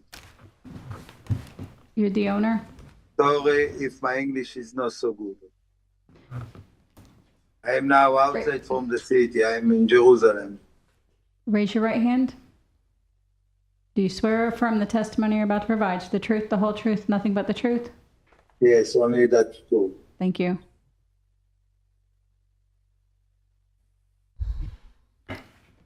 Counsel, if I could be so kind to ask for the gentleman, your client's last name. Last name is Obadia, O. Obadia? Yes, O. V as in Victor, A. D as in David, I. As in Indian, A. Obadia. Obadia, okay. All right. If I may, I was going to let the inspector make his presentation. I just wanted to do a quick addressing of the motion. As the inspector will testify, we contest the finding of fact that all the violations have been. I didn't prepare a motion, but on record, I'm contesting that there's a difference of the fact that all the violations have been corrected. The inspector will testify that not all the violations have been corrected. The remaining violation is the peeling and faded paint, and thus the property is still non-compliant. What was that again? In the motion, the respondent claims that there's a fact that all of the violations have been found in compliance, and that the inspector testified to this at the last hearing.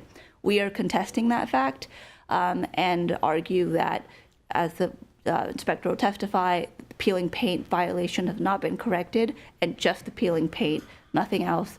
But because of that violation, it's not in compliance, and thus a fine is justified. I'll let the inspector provide more context. May I go for the record, Your Honor?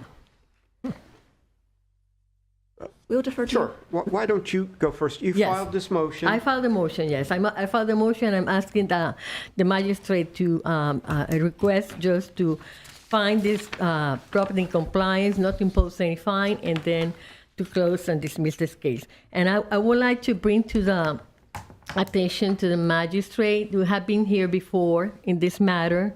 There has been a different position, there's conflicting position, and of course the magistrate has to make a final decision.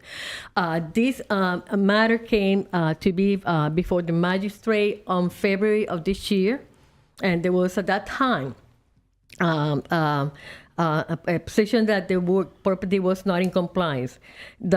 However, after the hearing and during the whole process, my client we have removed all the corrected all the things that were listed on the notice that was given to my client.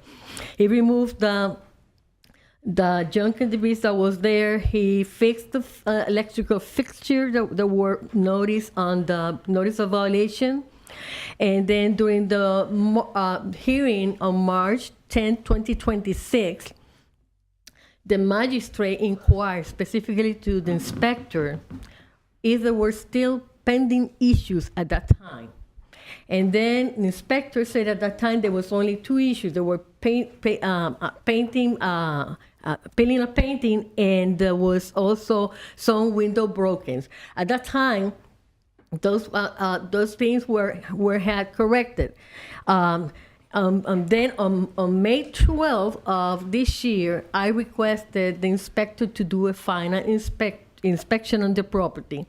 And then he responded to me on an email which had been attached to the motion that the violation still persists, and then he says there's still junk and debris on the property. There's dilapidated AC units which had never ever been placed on the notice prior to until he responded to me on that day. I have not seen a notice reflecting that.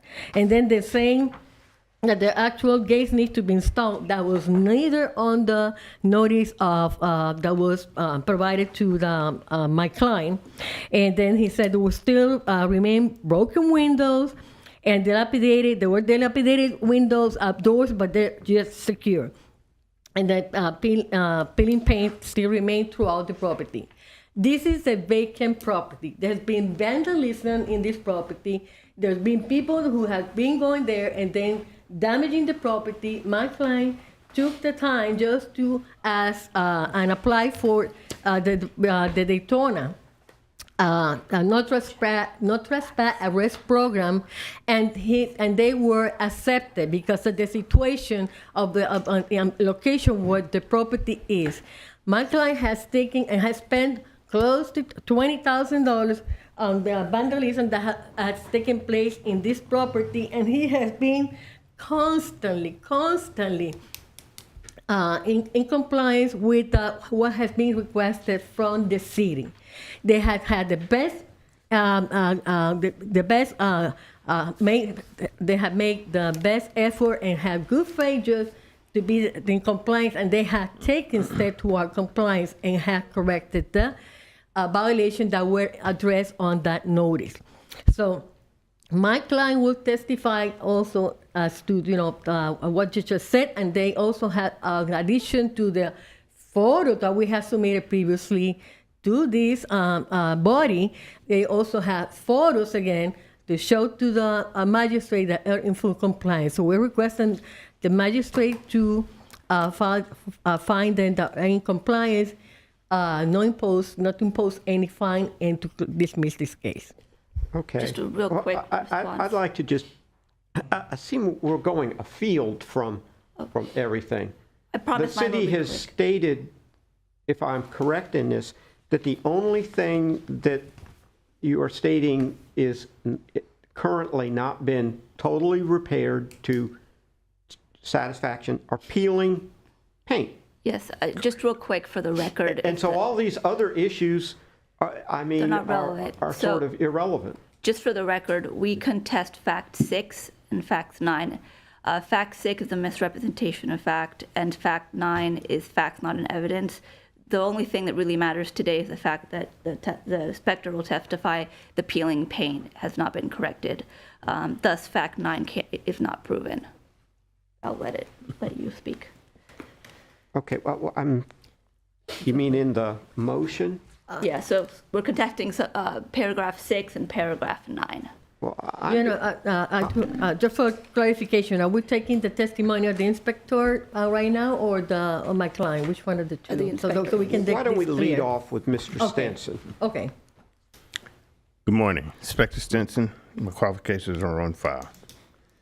Since the last hearing, the violations of electrical fixtures, gates, exterior doors, windows have been corrected. The only violation that remains uncorrected today is the peeling paint. The last site visit on this property was yesterday, June 8th, and that violation remains uncorrected. So the only thing that's left for this property to correct is the peeling paint. Taking into consideration that this case has been open since June 18th of 2025, I think that we are at the point where we need to impose a fine. City is recommending the imposition of a fine of $500 per day to be capped at $20,000. Okay. May I inquire? Yes, you may Thank you. examine the witness. Also, your client, I think, is trying to speak, but he's muted. Yes, I know. Okay. Thank you. Judge, can I talk, please? There he is. Yeah, please. Mr. Tenson. It's okay if I talk. I'm Sir, not here sir. good. Sir, your attorney is asking the city inspector some questions, and you will ultimately be given a chance to speak. No, I'm not here, sorry. Mr. Stetson, do you recall that a letter that I sent you on May 12, 2026, regarding the fine inspection? I recall you requested Yes. an inspection. And you went to the property to inspect the property when I requested a fine inspection? Shortly thereafter, You did, sure. okay. And do you recall sending me an email on May 18 pointing out that there were other Objection, relevance. We're not here for the other violations. There's another case for those. I never heard there was another case, Your Honor. First time that I hear this. Regardless, objection. We're not here for the We're other. only here on the matters that were relevant to the first, or to the notice of violation that pertains to this case number, not other case numbers. Correct.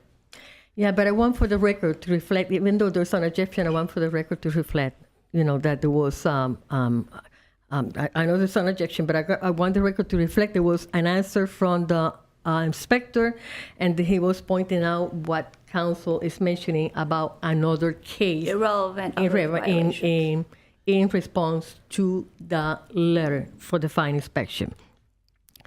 And then now he's saying that everything has been corrected with the exception of the peeling of paint.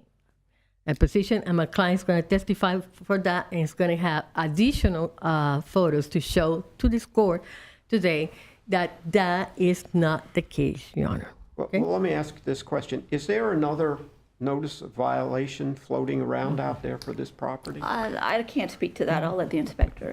Here we go. There is one active notice of violation, one active case for this property. Is that and the that's one the that's case here that we before me addressed. today? That is correct, sir. And that stems from this, there's My apologies. The original notice of violation, the original notice of violation dated, let me see, 18 June 25.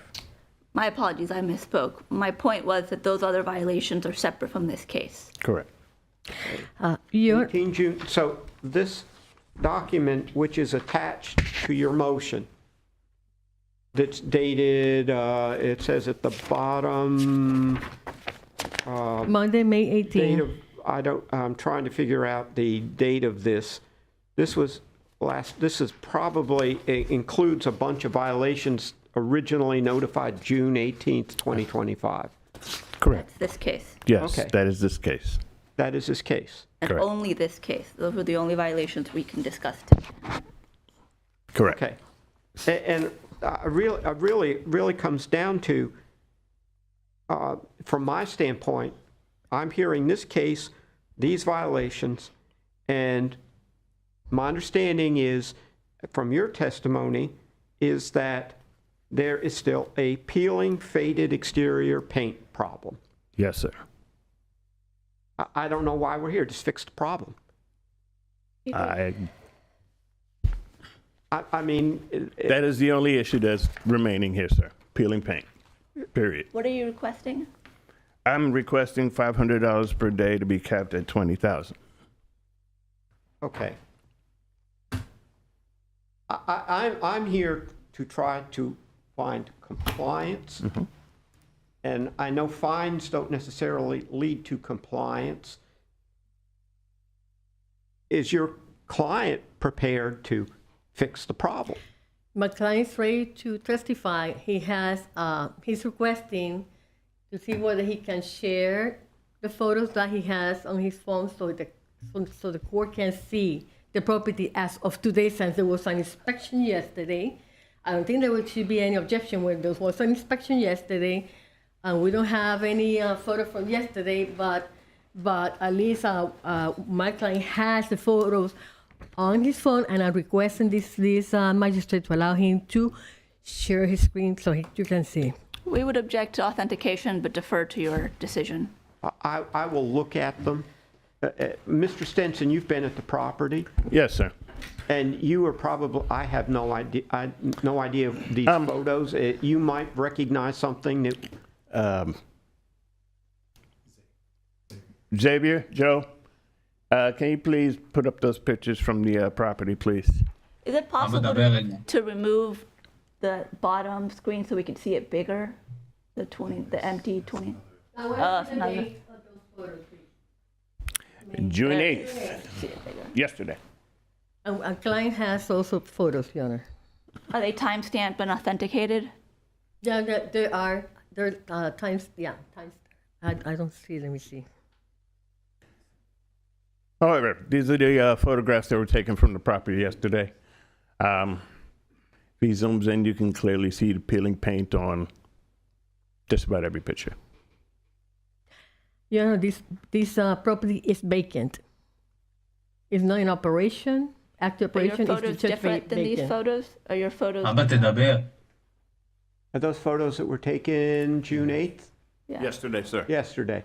Can you point out where the peeling paint is? Absolutely. If you zoom into the original roof, Can I talk? I do it everything. People come there, I pay for the paint. People work there like 3 days, clean the place. I'm almost 1 year close the place and only work with the city and do it a good job. And all the time the inspector comes, give a photo. I'm sorry, my English is so good, but I do it all the best. You say before the judge, you say my time is money, and I'm almost 1 year's close. I do it eviction for so many people, make me problem on the place. I call to the police, I paint the place, I clean the place, and all the time is take me to the court. I don't know what to do anymore. I try to do my best, and yesterday and before yesterday, people work on the place. I pay almost $5,000 to clean the place, to paint the place, and he's give a photo like we know make the job. I don't know what to do anymore. I'm very sorry. I hope you understand my English. I'm sorry about all the things I'm now from outside. I'm lose my business with this. I lose my... הוא שומע אותי? כן. Okay. I try to do all the best, and I call to police. I make a signs for criminal people. I work with the city. I clean the place. Also, this size is not my size. It's for the mall. Or the first on the grass is only halfway for me, and I'm all the time doing the job what he tell me. But the inspector, we call him couple times, and I don't know what to do anymore. I'm lose now $10,000 for paint the place. I have the receipt for the painting. I have the receipt. I pay for people doing the job, and all the time he's take me to the court. And after he's come to the court, he's find for me another things. The place is closed. The place is after the police. We ask about the police. What he do is tell us to put a sign to make the place on the line on the trespass and all this. And I don't know what to do. I think so. The city also need to understand we come to make a business. And before I work there, I work with Airbnb and booking. And I know come to fight with the city opposite way. I bring 2,000 tourists to Daytona, 2,000 tourists the time I work there. And now all these criminal and all these people broke the place. Now I close my business. I need to pay my mortgage. I need to pay him up, but all we have the work. a possible solution. I don't know what to do anymore. Sorry about this. I'm work. Sir, I hear you. I hear you. But thank you. Sorry. Mr. Stenson, can you point out where this from those photos where the peeling paint is? Before we do that, we have a possible solution. We are sympathetic. He's out of the country. Our final offer would be an automatic fine that would start on 7 days from the date of the order. So he would have 7 days to correct the problem. If the problem is not fixed, with the explanation that the inspector will give, the $500 fine will start at that date. no. So not the date of the order, but we'll give him We have an 7 day objection to leeway. that, Your Honor. I'm just trying to figure out where the peeling paint is. That's all. תגיד שצבעת הכל. Everything is paint. Everything is paint. I finished the job there. People work there like 3 days. I have the receipt. I have all the photo. I can send you everything. I'm curious why they wouldn't agree to an additional 7 days, because then that leads us to believe they're not going to fix the problem. I understand, but I'm trying to just figure out where the peeling paint is. It doesn't, most of the building looks like it's painted. And so I'm trying to figure out where the peeling painted is. It may be a half a can of paint. That's all it's needed to fix this problem. And everybody is making mountains over molehills. We agree. I just want to maybe- I think there's a Wait, solution out there that might be Please take the photo for me Which is why before we 2 gave 3 him the days. 7 but days to fix we the finished small already. We finished already the job. Please take the photo before. These are the same Yeah. photos that you just watched up on the screen. Your Honor, we can resolve this right now if the magistrate allows We're giving my you client 7 days to- and you objected. allowed to. I'm looking, and Look, go ahead. counsel, you can come up here and take a look at this as well. All of this is under the fascia. Under the Where- fascia. Under the fascia, where all of your piping and conduit is going, all of that paint is, all of it. This stuff in here. Rooms are completely I vacant. think that's what he's pointing to. This stuff that's underneath. I don't see anything being out there.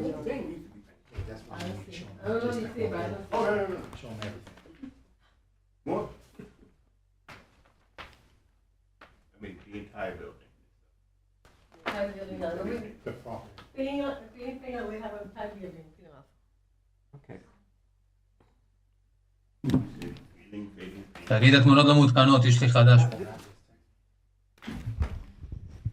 Sir, if you're not sworn, you can't speak. I'm translating to him. I'm not doing anything. I'm sorry. If you want, I can be sworn. If you want me to. but your camera would have to be turned on. Yeah, he needs to I be. turn it on. Can you sworn him? Yes. State your name for the record, please. איתי Give him עובדיה. the translation one about his translations being Oh, he true needs and accurate. translator. Do you need translator? I translate for him, yes. He no good in English and I'm not English, good he in English, doesn't no. really need it. Okay. Yeah. I just, Mrs. Reno, hello, I'm trying to show the photos because these photos the Sir, inspector let me- show are not up to Wait, date. hold it. You need to be sworn Raise your hand. first. Do you swear Sworn, or affirm the yes. testimony you're about to provide is the truth, the whole truth, nothing but the truth?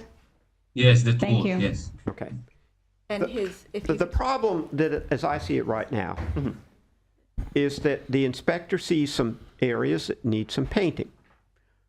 Correct. The solution would be for someone, a representative from your company, to meet with the inspector, and he can point out the spots. And you can write it down and agree on No, that. we paint all And the this matter's building, done. all the building already, all the building, because it says some spot, we do it all the building, Yesterday including at the 5 seal, p.m. everybody including the finished. window, we do it everything. I understand, but the inspector is the one who has to be satisfied. And I can't tell from there, I mean, there's shadows and everything else on that building. So it makes it difficult for me.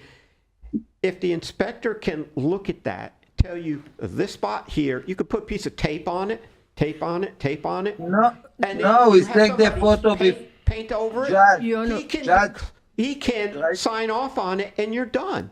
No, try to understanding is we do it before all these things, and now we finish all the building again, everything new. We're He's asking take for the the whole photo building. before he's finished the paint. We're not asking for He's the whole take the photo before 2-3 He's days, but misrepresenting we what we're asking. finish. Hold it. We finish everything עצור רגע, עצור. yesterday.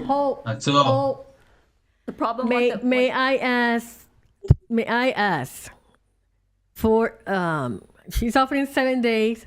We have an additional 7 days, but at least to the next cutoff so we can show to the inspector, if I'm gonna be there myself, I will be there, okay? But I need to get the date ahead of time so that I can also inspect, right? Whatever he's inspecting that is saying that is peeling. But we have already the pictures, photos that the property has been Take him completed. to the place. Take him to the place. He see the place. Has been completed and there's no more peeling in that place. Okay, so we have that, and already had mentioned at this time as well that the windows are no longer an issue. And keep in mind, Your Honor, this is a property that is irrelevant. Is vacant. It's not relevant. It's vacant. And He's baking under the police, and also every day We can know, be another thing. We know, but we don't want to have another issue with another notice coming before the magistrate for another window that is broken. We don't want that. We want to have. No, but we do it everything we finish, and every time it's done. We center this on what relevant, which Can is you the put peeling a sign for a moment? We are going off of I understand, and Ms. Diaz, the city has stated that the only existing violation under this case is the issue regarding the paint. Everything else is in compliance. Yes. Okay. And I don't want to speak for the inspector, but I think what might have happened was when they painted the building, they didn't sand the areas that were previously peeling. We're not asking them to paint the whole building again. It's just sand and fix. Job. Yes, and we are offering them 7 days. We don't typically do this, as you're familiar with. We normally just start the fine now, and if they want to do an administrative lien review later to forgive that, yes, but we don't give this 7-day leeway. We're doing it in this case because we understand that the respondent's out of the country. We're trying to be fair. We're sympathetic to the trespass issue.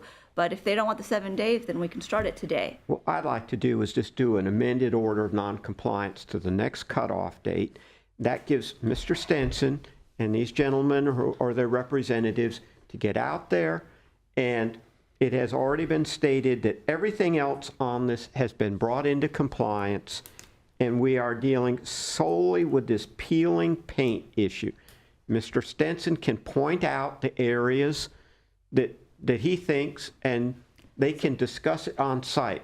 We're working off pictures of a building that have been reduced to the size of this size, and that's a very difficult thing for me to work with. I can understand what Mr. Stenson's saying. I can understand what they're saying. They just need to go out there and work it out. So instead of amending to the next cutoff, we asked for an automatic fine in 30 days at the next cutoff. We do have objection. Because I think that's more than fair, giving them this until next cutoff to fix this, and if it's not fixed by the next cutoff, to have an automatic fine. Otherwise, we're here for another 60 days.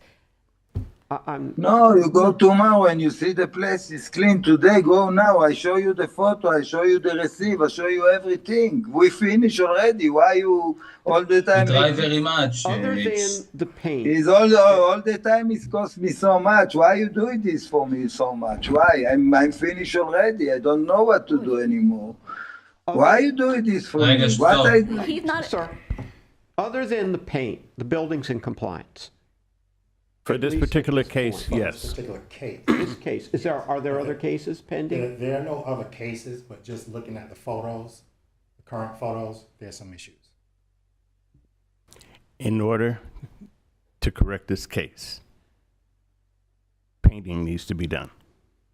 Okay. A small number of locations.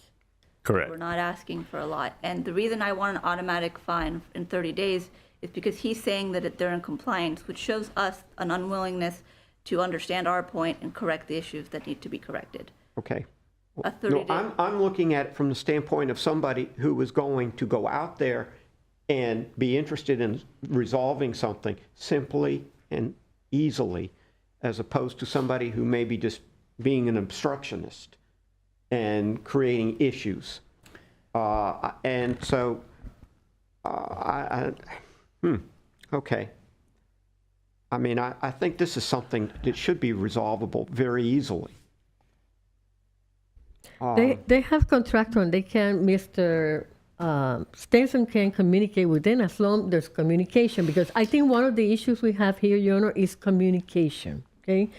And people need to be available in order to communicate. There's no other way around that one. So we can get in the contractor and get in touch with Mr. Stenson so they can, discuss. But right now there's some photos that my client has, and I will be submitting those as well to Mr. Stenson, showing that there's been full compliance on the peeling of the painting that he's mentioning. But I see his face and I don't know what's, Just for the record, we want to clarify that there's no communication problems on our end. She cross-examined the inspector, and on record showed that when she calls, he answers and he goes to the inspect. No, I don't call. Or email. Whenever we reach out, Mr. Spencer has been more than communicative and available. So if they want him to go out, I don't want to speak for you, but... No problem. Okay. So now it comes down to how we go about making this work. Okay. The city is asking for some kind of fine to start running in 30 days. In 30 days. If it's not corrected. Okay. I would prefer to just do an amended order of noncompliance. And that way we don't have any fines out there that are going to run. Now, the fine could be levied at the next hearing. And I don't see a fine that starts to run in 30 days that's issued now, or a fine that's issued in 30 days that starts to run at that time. They're basically all the same. It would seem to be in everybody's best interest to have no fines and have the building up and running so these gentlemen can go about making whatever use of it they want to. And the sooner that everybody gets this resolved, the happier everybody is. We just want compliance.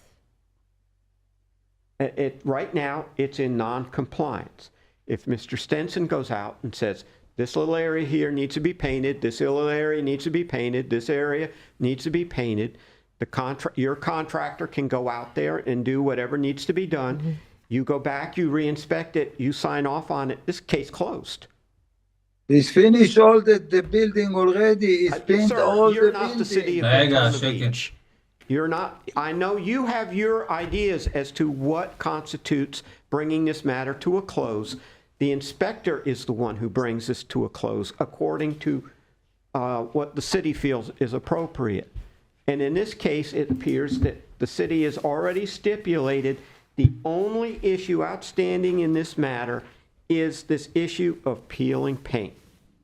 Maybe it's going now with the lawyer and see the place, and like this we can see. Go now, you see the place. It's finished already. With the lawyer, go together to see the place.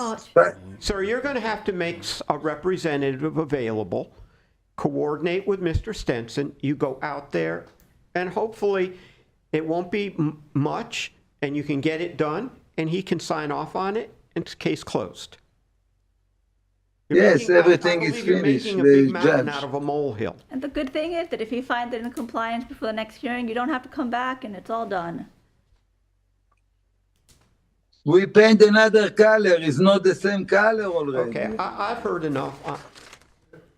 I have the all the receipt for the color. I have the receipt for the painting. I have the receipt for the people who. All right. I am going to do an amended order of noncompliance. No fines at this point. And my hope is that y'all can go out there, resolve it, and this case goes away. And it's very simple. Nobody has to spend a lot of money on anything. You just get the thing up into compliance. But right now, the testimony in front of me and the that's been presented is that that one item needs to be resolved. And until that item is finally resolved, this matter is not closed. So therefore, case number 29, SMG 012609, respondent being Elephant Group Hotel 7, Inc., for property at 2401 North Atlantic, I hereby order the previous order of non-compliance in that case be amended to allow the respondent to July 8th, 2026, to bring the property into compliance or be returned to the Code Enforcement Board on July 14th, 2026, for consideration of a fine of up to $1,000 per day. Hopefully, you all have a whole month to work this thing out. Simple. And the money that gets spent is hopefully spent on maybe a little painting and not on fines. Thank you. We spent 20,000 and we don't know what, we will talk to inspector. Thank you very much. Thank you. Thank you.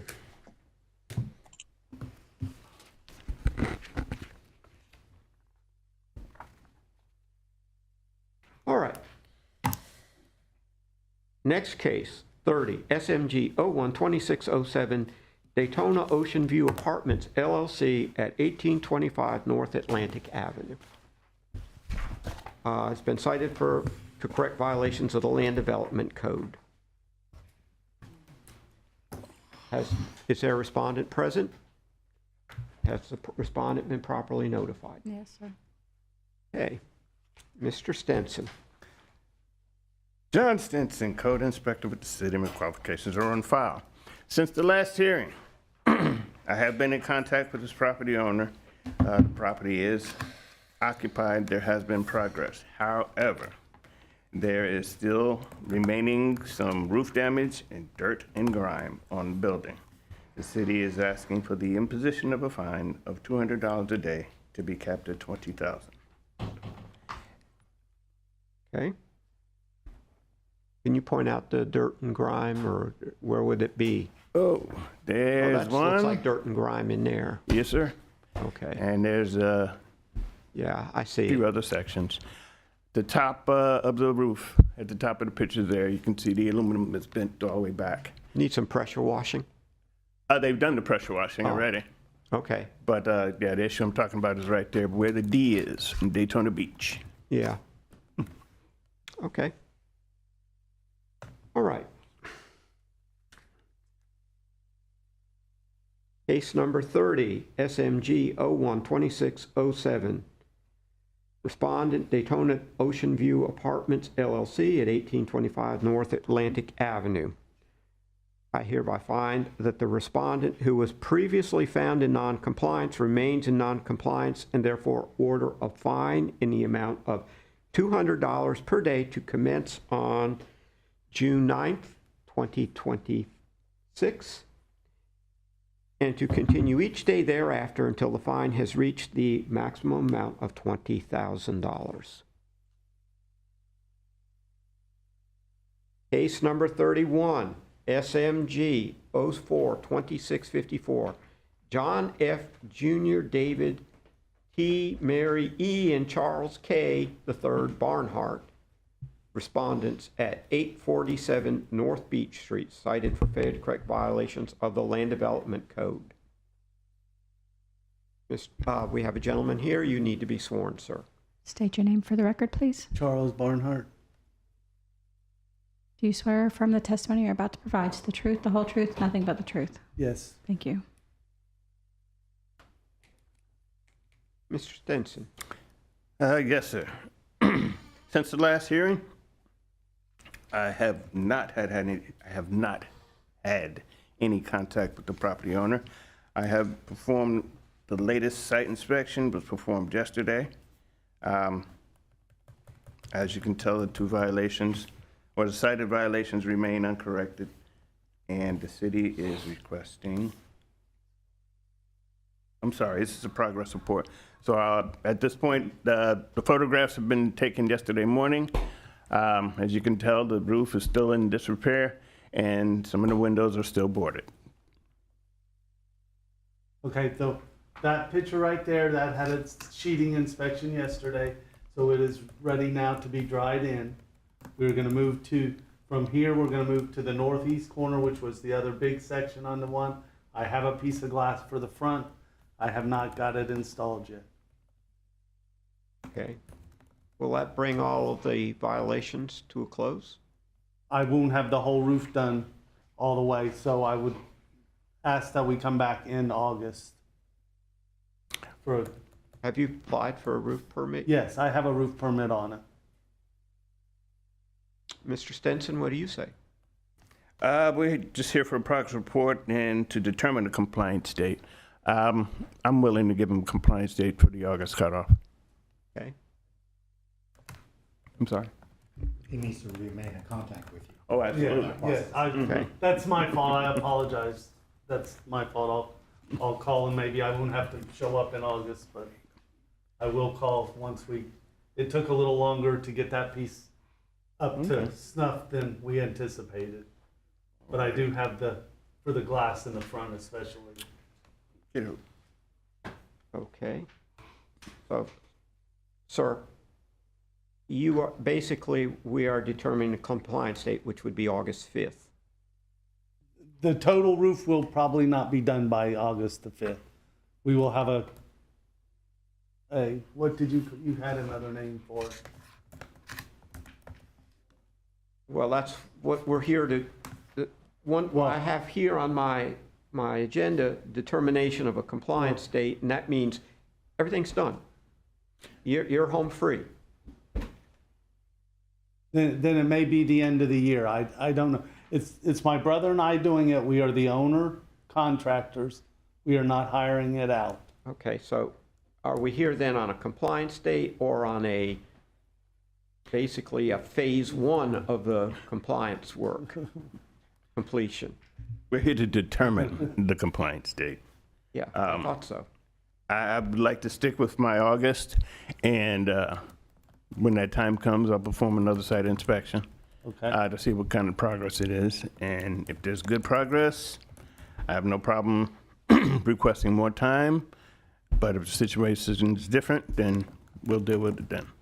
Okay, sir, keep that in mind. Mr. Stenson has said that if everything is moving forward at a reasonable pace, that if you run into issues where you can't be done by August 5th, that he will be willing to consider further time.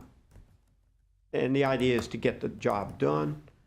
I assume getting the roof probably just in that, we're in June, getting that done by August 5th would be kind of daunting anyway. Well, it will be, yes, sir. So, have you applied for a permit yet? Yes, I have all the permits. Okay. So there. And like I said, we had an inspection yesterday for the roof decking. Or the sheeting inspection yesterday. Okay. On the southwest corner, on the first quarter. So therefore, and I want to make sure I get this correct, Mr. Stenson, that you are setting a compliance date of August 5th, but that you are willing to consider further time provided everything is moving forward at a reasonable rate. That they are moving forward, making reasonable progress forward. Yes. Okay. I want to make sure there's no misunderstandings that come August that you suddenly find out that you're being fined $1,000 a day or whatever. But as long as you keep moving forward at a reasonable pace, Mr. Stenson's willing to work with you on that. Correct. Okay. So therefore, I guess what I do today is simply state that with respect to this case of setting a compliance date of August 5th. Okay, so in case number 31, SMG 042654, respondents being John F. Jr., David T., Mary E., and Charles K. III Barnhart at 847 Beach Street, I hereby find, based upon the progress report that has been provided today, that a compliance date be set of August 5th, 2026, with the possibility of extensions, provided that everything is proceeded for in a reasonable fashion. And just for the record, we are only my brother and I both have other jobs, so we work Oh, I Saturday and understand. Sunday. So progress may be a little slower than the city has anticipated. Keep in touch. I will keep in touch, and that is my fault. I apologize for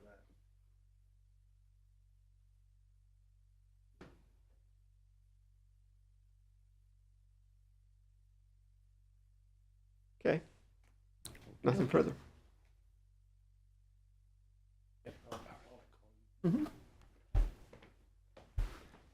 All right.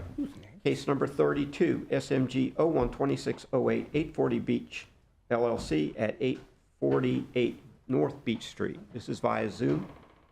They're cited for failure to correct violations of the Land Development Code. Okay. Can you state your name for the record, please? We can't Sir, hear you. we're not hearing you. You might be on mute. Okay. Thank My you. name is Hamid Ginad. I'm the manager for S848 Beach LLC. Raise your right hand.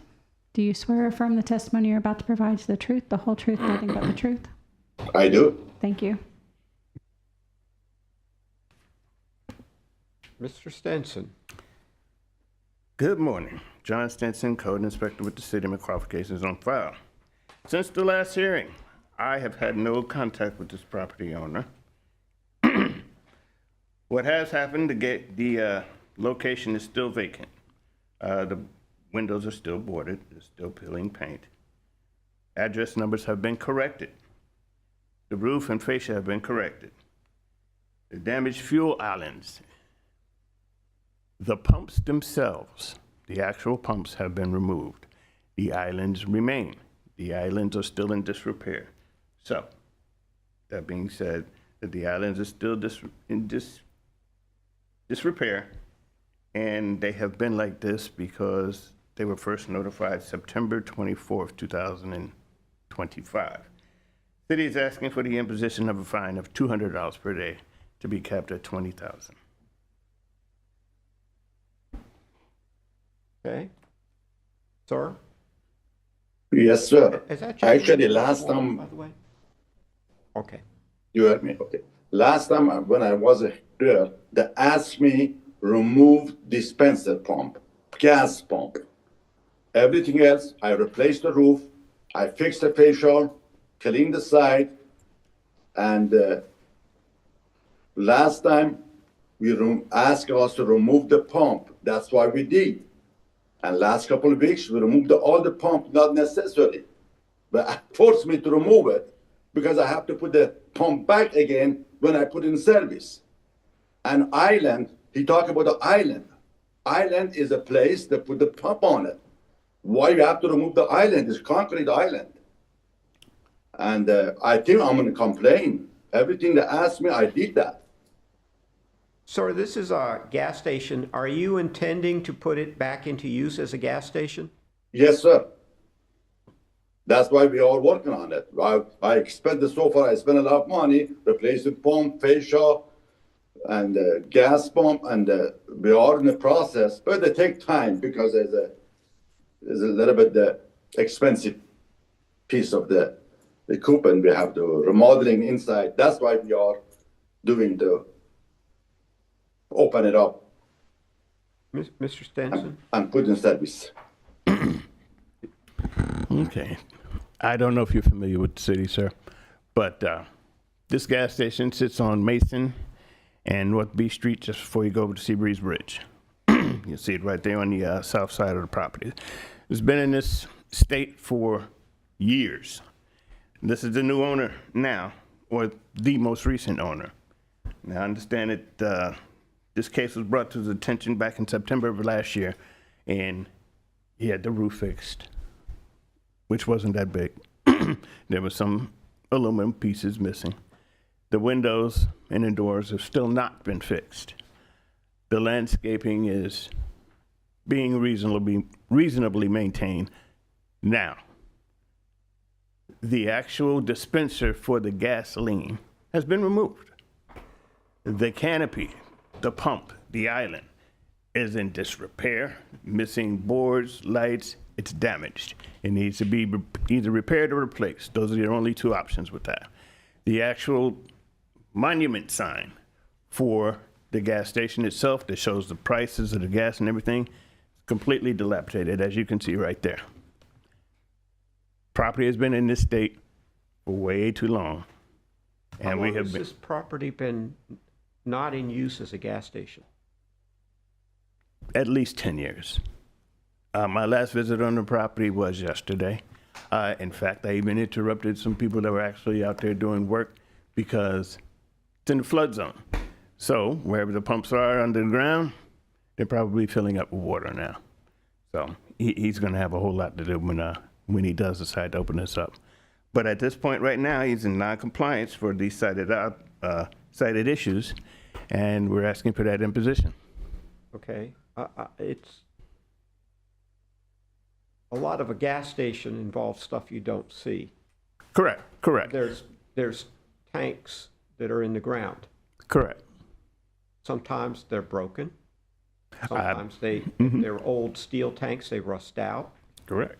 Can this property be brought into use as a gas station, or is it a monument? I would only say that anything is possible as long as he's going to be able to finance the repairs or whatever. He can do that, but that's not his only option with the property. I mean, Is there contamination on the site? I do not know, sir. I did not do an EPA report or anything like that. Okay. No, sir, we don't have contamination on the site. That's why we plan to open it up. We already tested the tank last week, and the line, everything's good. And Are they only steel thing- tanks or are they fiberglass? They are fiberglass. It's double wall tanks. It's the new double wall tanks. Okay.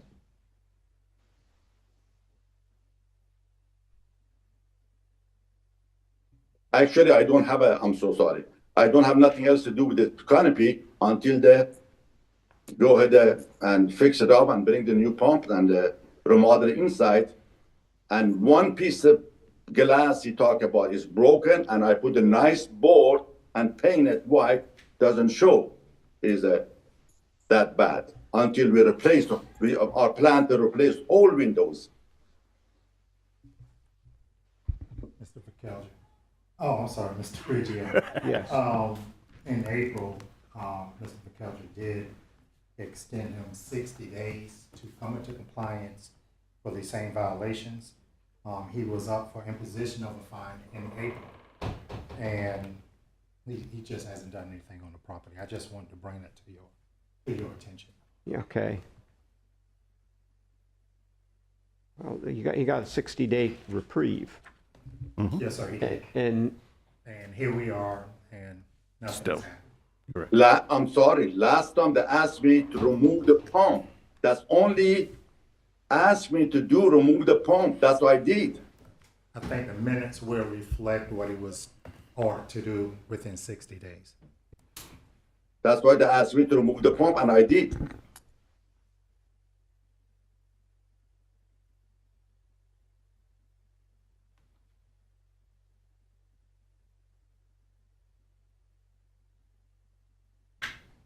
Okay.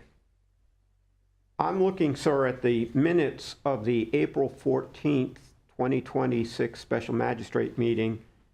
And the special magistrate, they confirmed the respondent asked for 60 days and required full compliance. The canopy, glass, everything else on the notice, and does not know what pump compliance is, but if it means bringing in new pumps that sit idle or hire an engineer to cap from the ground level up, secure whatever's beneath, that's for the respondent to figure out and giving the respondent 60 days. That's what we did. That's why I removed the pump and cap it off. Okay. But I see the statement here, full compliance. not partial compliance.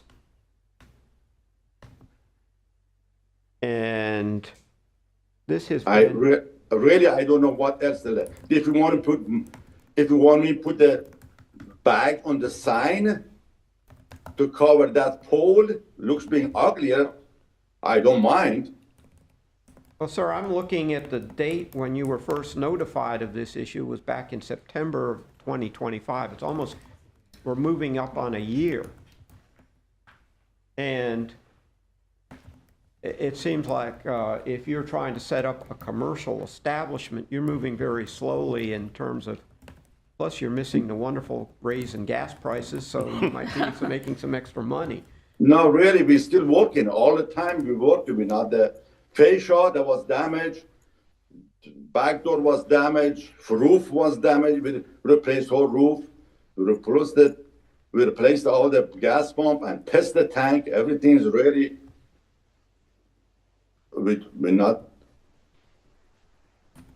Well, I'm hearing from Mr. Stenson that there's some fairly minor things that have been allowed to go into disrepair to make the place look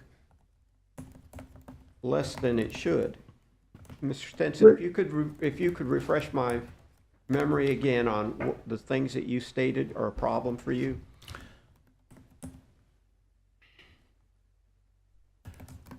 First, the visual of this property is in a highly visible area. Okay, this is one of the major thoroughfares of the city. This gas station has not been in service, like I said, for at least 10 years. I don't know what kind of tests they've done underground or whatever. That's not my field. That's for the EPA to come up with. What I can tell you is that the actual pumps that were there were in disrepair. He removed them. Okay. Outstanding. The islands that the pumps were stationed on, also in disrepair. He has not done anything with those yet. I can't run. I'm so sorry. I can't remove the island because a new pump business gonna sign come. on the corner that displays the fuel costs and all of that, disrepair. He has not touched it. Is there actually a sign that says that it's essentially, somebody driving by might think it's open for business? Zoom in, please.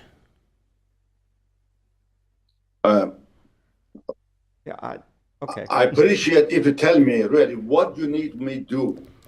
But now the remedies for the violations are clearly stated on the notice of violation. In fact, they're highlighted. So they know exactly what and how needs to be done in order to correct the violation. At this point, there's just been neglect on the property owner's part, period. Okay. I'm sorry the station be closed for 10 years. I'm new owner. I bought it. I'm happy to fix it up and open it up. If you point it, tell me what we need to do. You talk about the island. I don't know what the island you talk about. That island, when you put the gas pump on it, that has to stay there to put the new gas pump. I cannot tear on the concrete and then build it again. Sign, if you be happy, I cover it with the bag. If it looks better to you, fine, I do that. Well, I see this as something that's been sitting on now for 9 months. Very since long the time. violation, and I expect that there was probably something previous before that. And before that, and before that. What is the recommendation from, sir? Where am I? We're asking for the imposition of a fine of $200 per day to be kept at $20,000. Okay.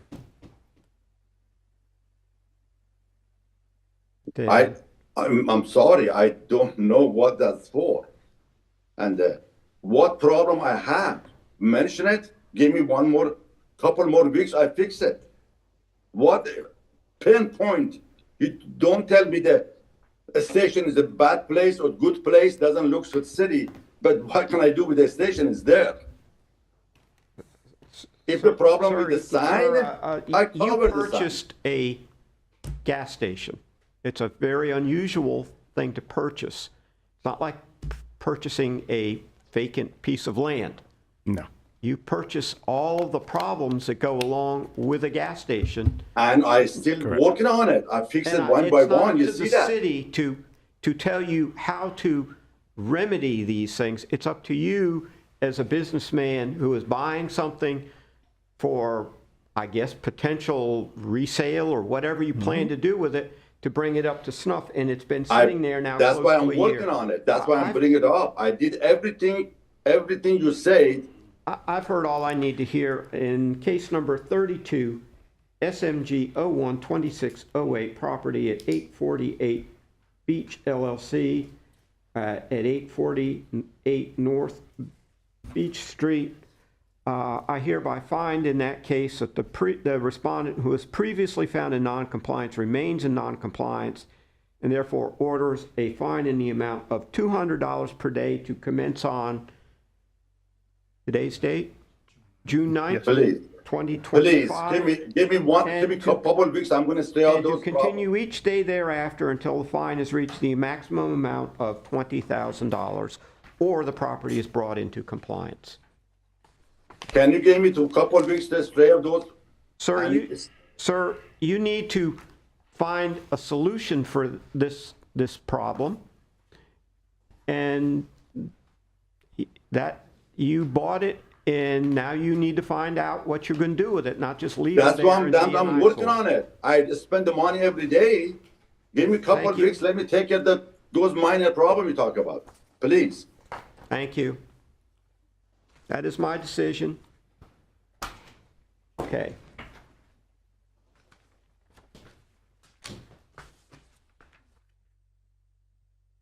We now move on to lien reviews. We have 3 of those.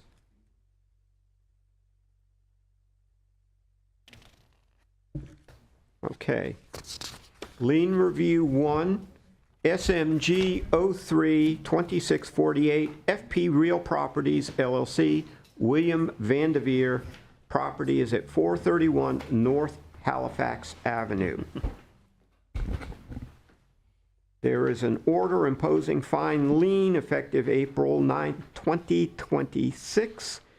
The total amount that is currently owed, which includes recording fees, interest, and fines, is $3,824.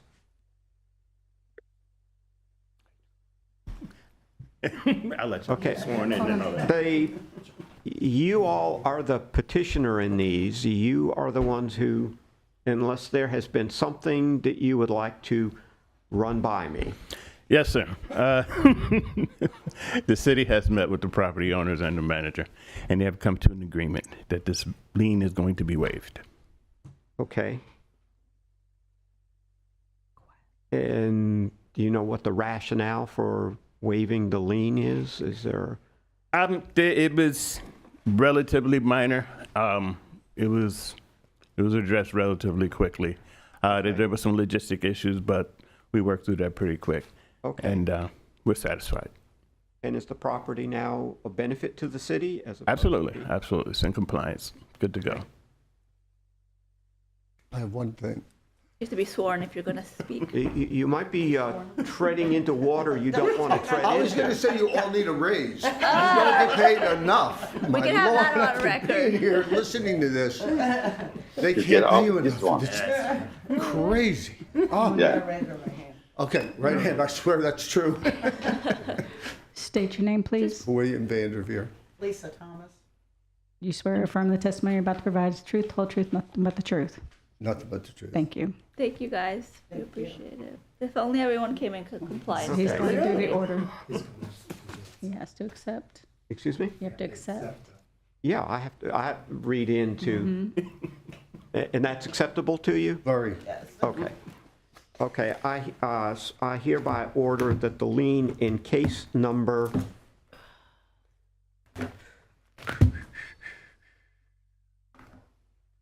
SMG 03-2648, respondent being FP Real Properties LLC, William Vanderveer, for property at 431 North Halifax Avenue,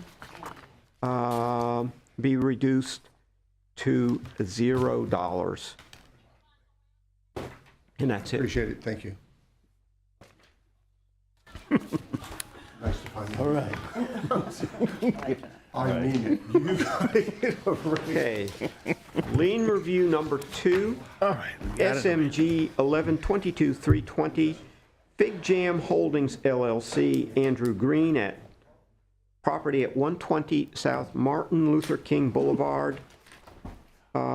There is an order imposing fine lien effective January 5, 2023, with fines, recording fees, interest. The total amount owed is $21,950.29. Compliance was in April 21, 2025. Okay. State your name for the record. Andrew Green, You swear or affirm the testimony you're about to provide is the truth, the whole truth, nothing but the truth? I do. Thank you. Okay.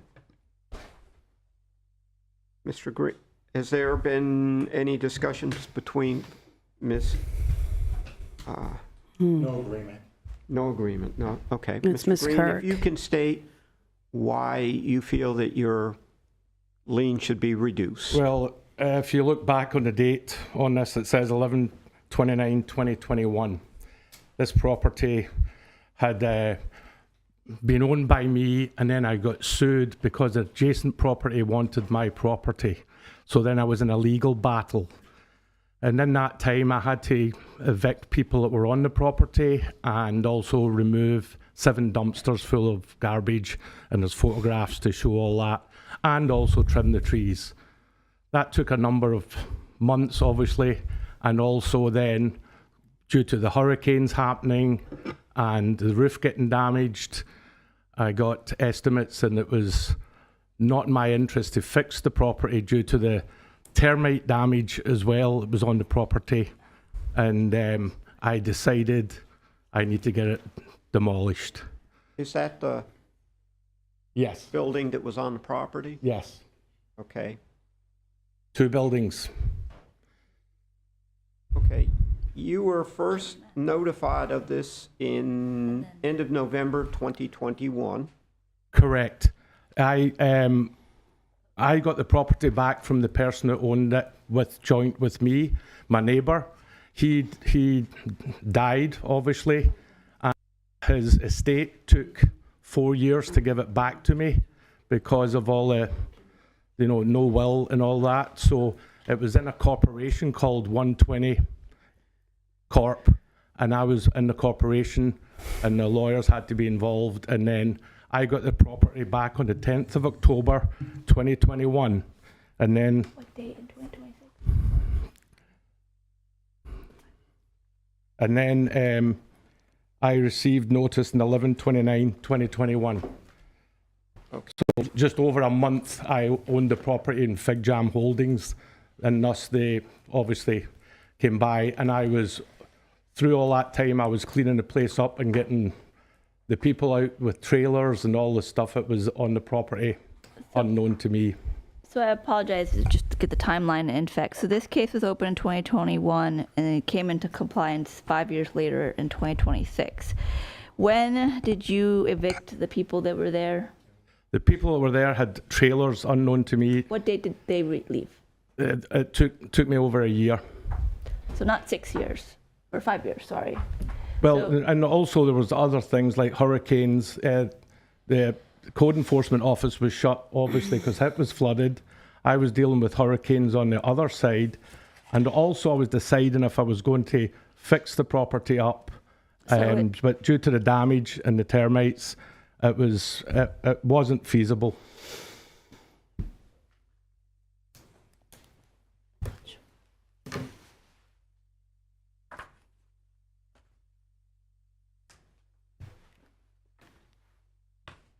Okay. What is the city's position? on Okay, this? Sarah Kirk, Inspector with the city. My credentials are on file. Staff recommends no reduction of the lien. The violations existed from 2021 until compliance was achieved in 2026, resulting in approximately 5 years of continued noncompliance.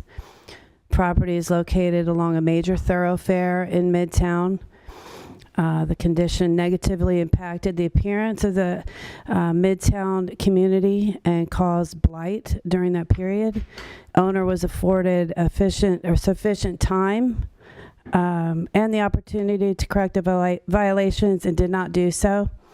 Given the duration of the violation and its impact on the community, staff finds no basis to support a reduction.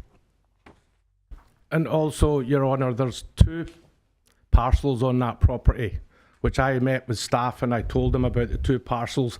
And this is where I got the reason why I asked staff why they fined me $20,000. My original paperwork was $10,000 at $100 a day. That paperwork was lost due to me having a flood in Hudson, Florida, with all the documents, so I couldn't produce the $10,000 at $100 a day. So that's where I think I was unjustified for being fined and a lien put on for $20,000. Are you saying that there are 2 orders? There's two parcels on that property. Right. The second building at the back is Jesse's. It's under Jesse Street. I have the parcel numbers here.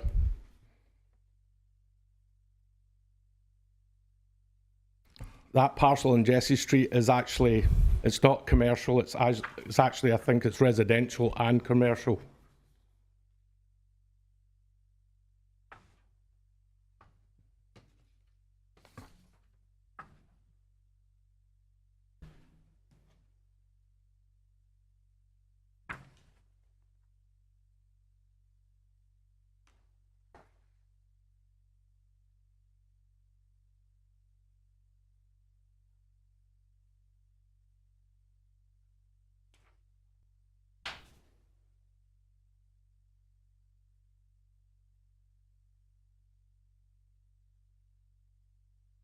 It also took me close to a year to get inspected for lead paint and asbestos and environmental stuff so that they could demolish it. And it took us 4 months to get the permit from the city to demolish it. We got it demolished. They wouldn't sign off on the permit because they wanted the driveway removed, so I couldn't park anything on the driveway. Mr. Green, if I heard correctly, you said that you were the original owner of the property, and then there were claims or whatever. Yes, N&N, the development group, sued me that owned the property next door to me. They want to build apartments on that, and they need my property to do the apartments, 42 units.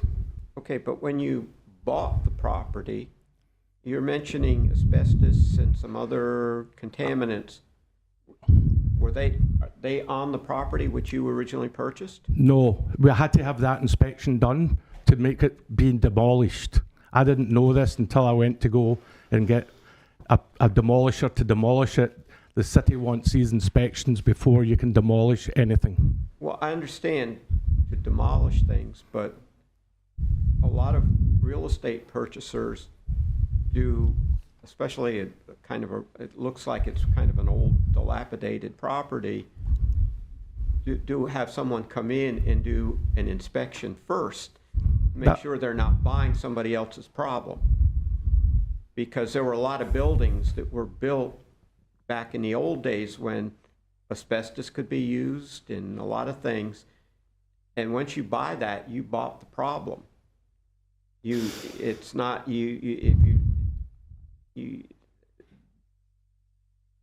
asbestos, for instance, inspections have been going on since, as long as I've been practicing, back in the 80s.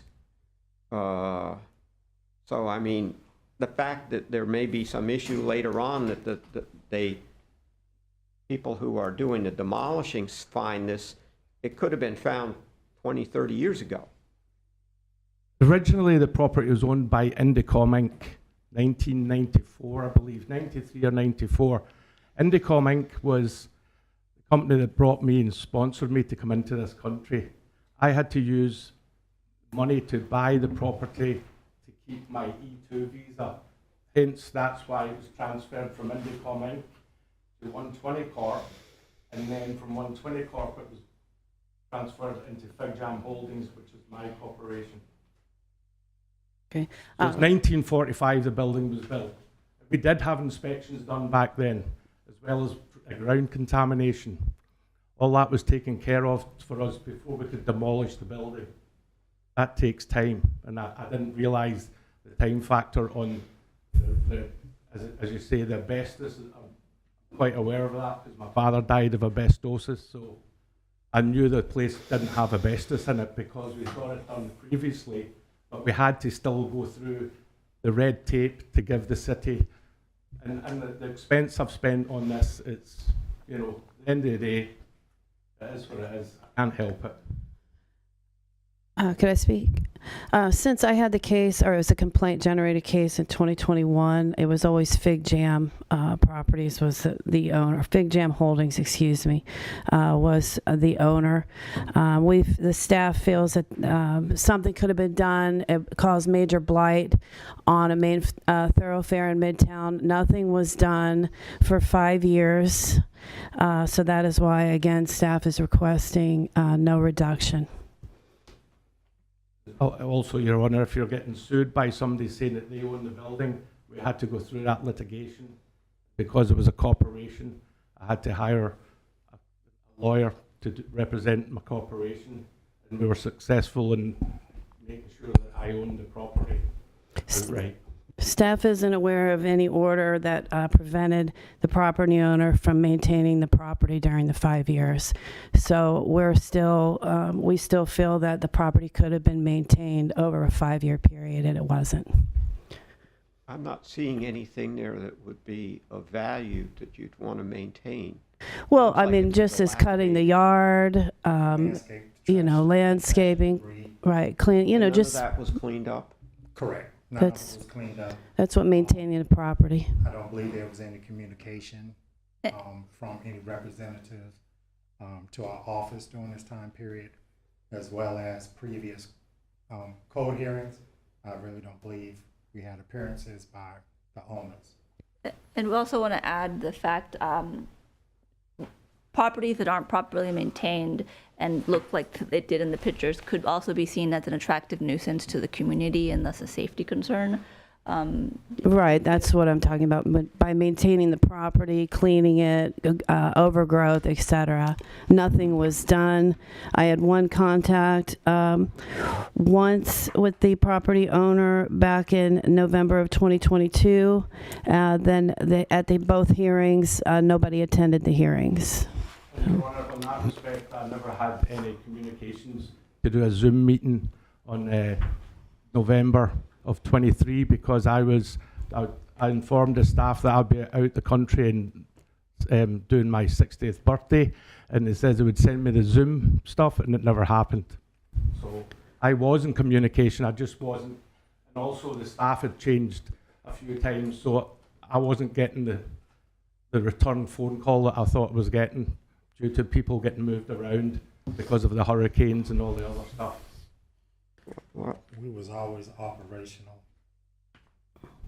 I have a note here from November 4th of 2022 from Supervisor Mark Jones that he met Mr. Green in the office today. He set him up to attend by Zoom. He stated that he is getting the property mowed today and is in the process of selling. You know, so I mean, there was communication during that time period, and there was Zoom information sent to Mr. Green. That was 2022.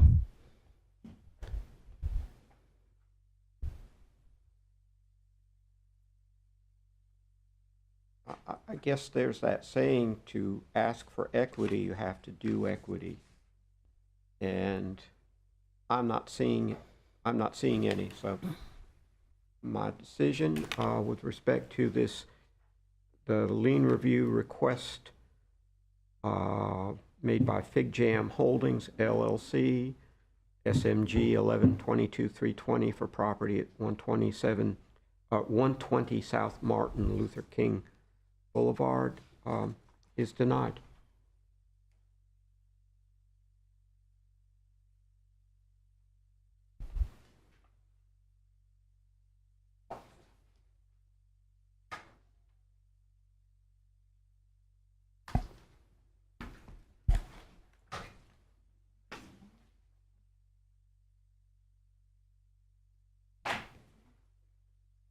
Okay. Do you have anything? Do we have anything? Quick and easy. Lien review number 3, SMG 042383, Namwab LLC new owner, Gerald Bowman at Fremont Avenue, parcel number 5, 339-90-10-0030. There is an order imposing fine lien effective May 4th, 2023, at $250 a day.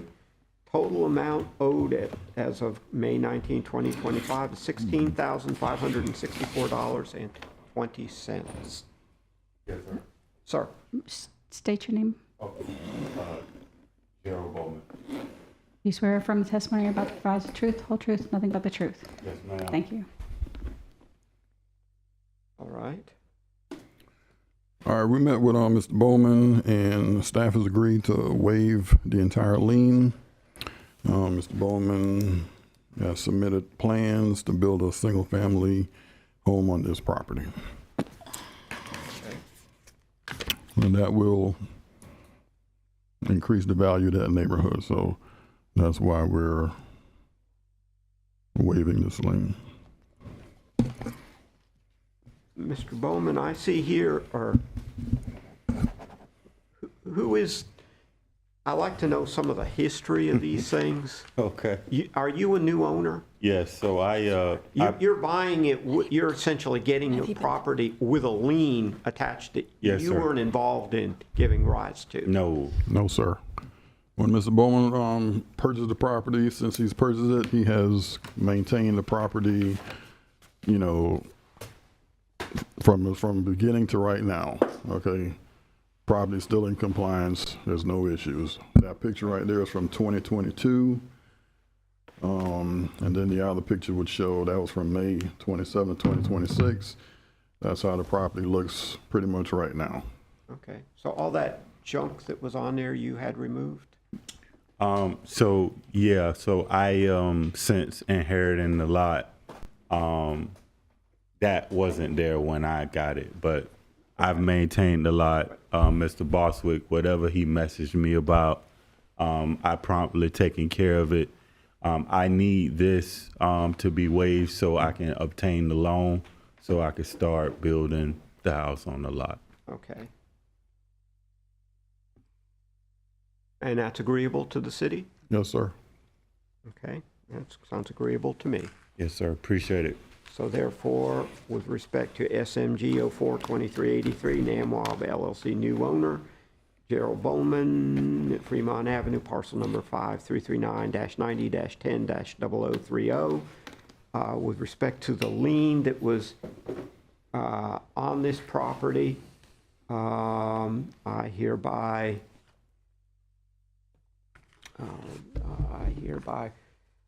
order that the lien be reduced to the amount of $0. Thank you, sir. It's always good to end on a good note. We'll be in contact. Thank you. All right. All right. Do we have any miscellaneous business? I don't have anything. The city has nothing. Okay. Then it being 12:04, I hereby call this meeting to be adjourned.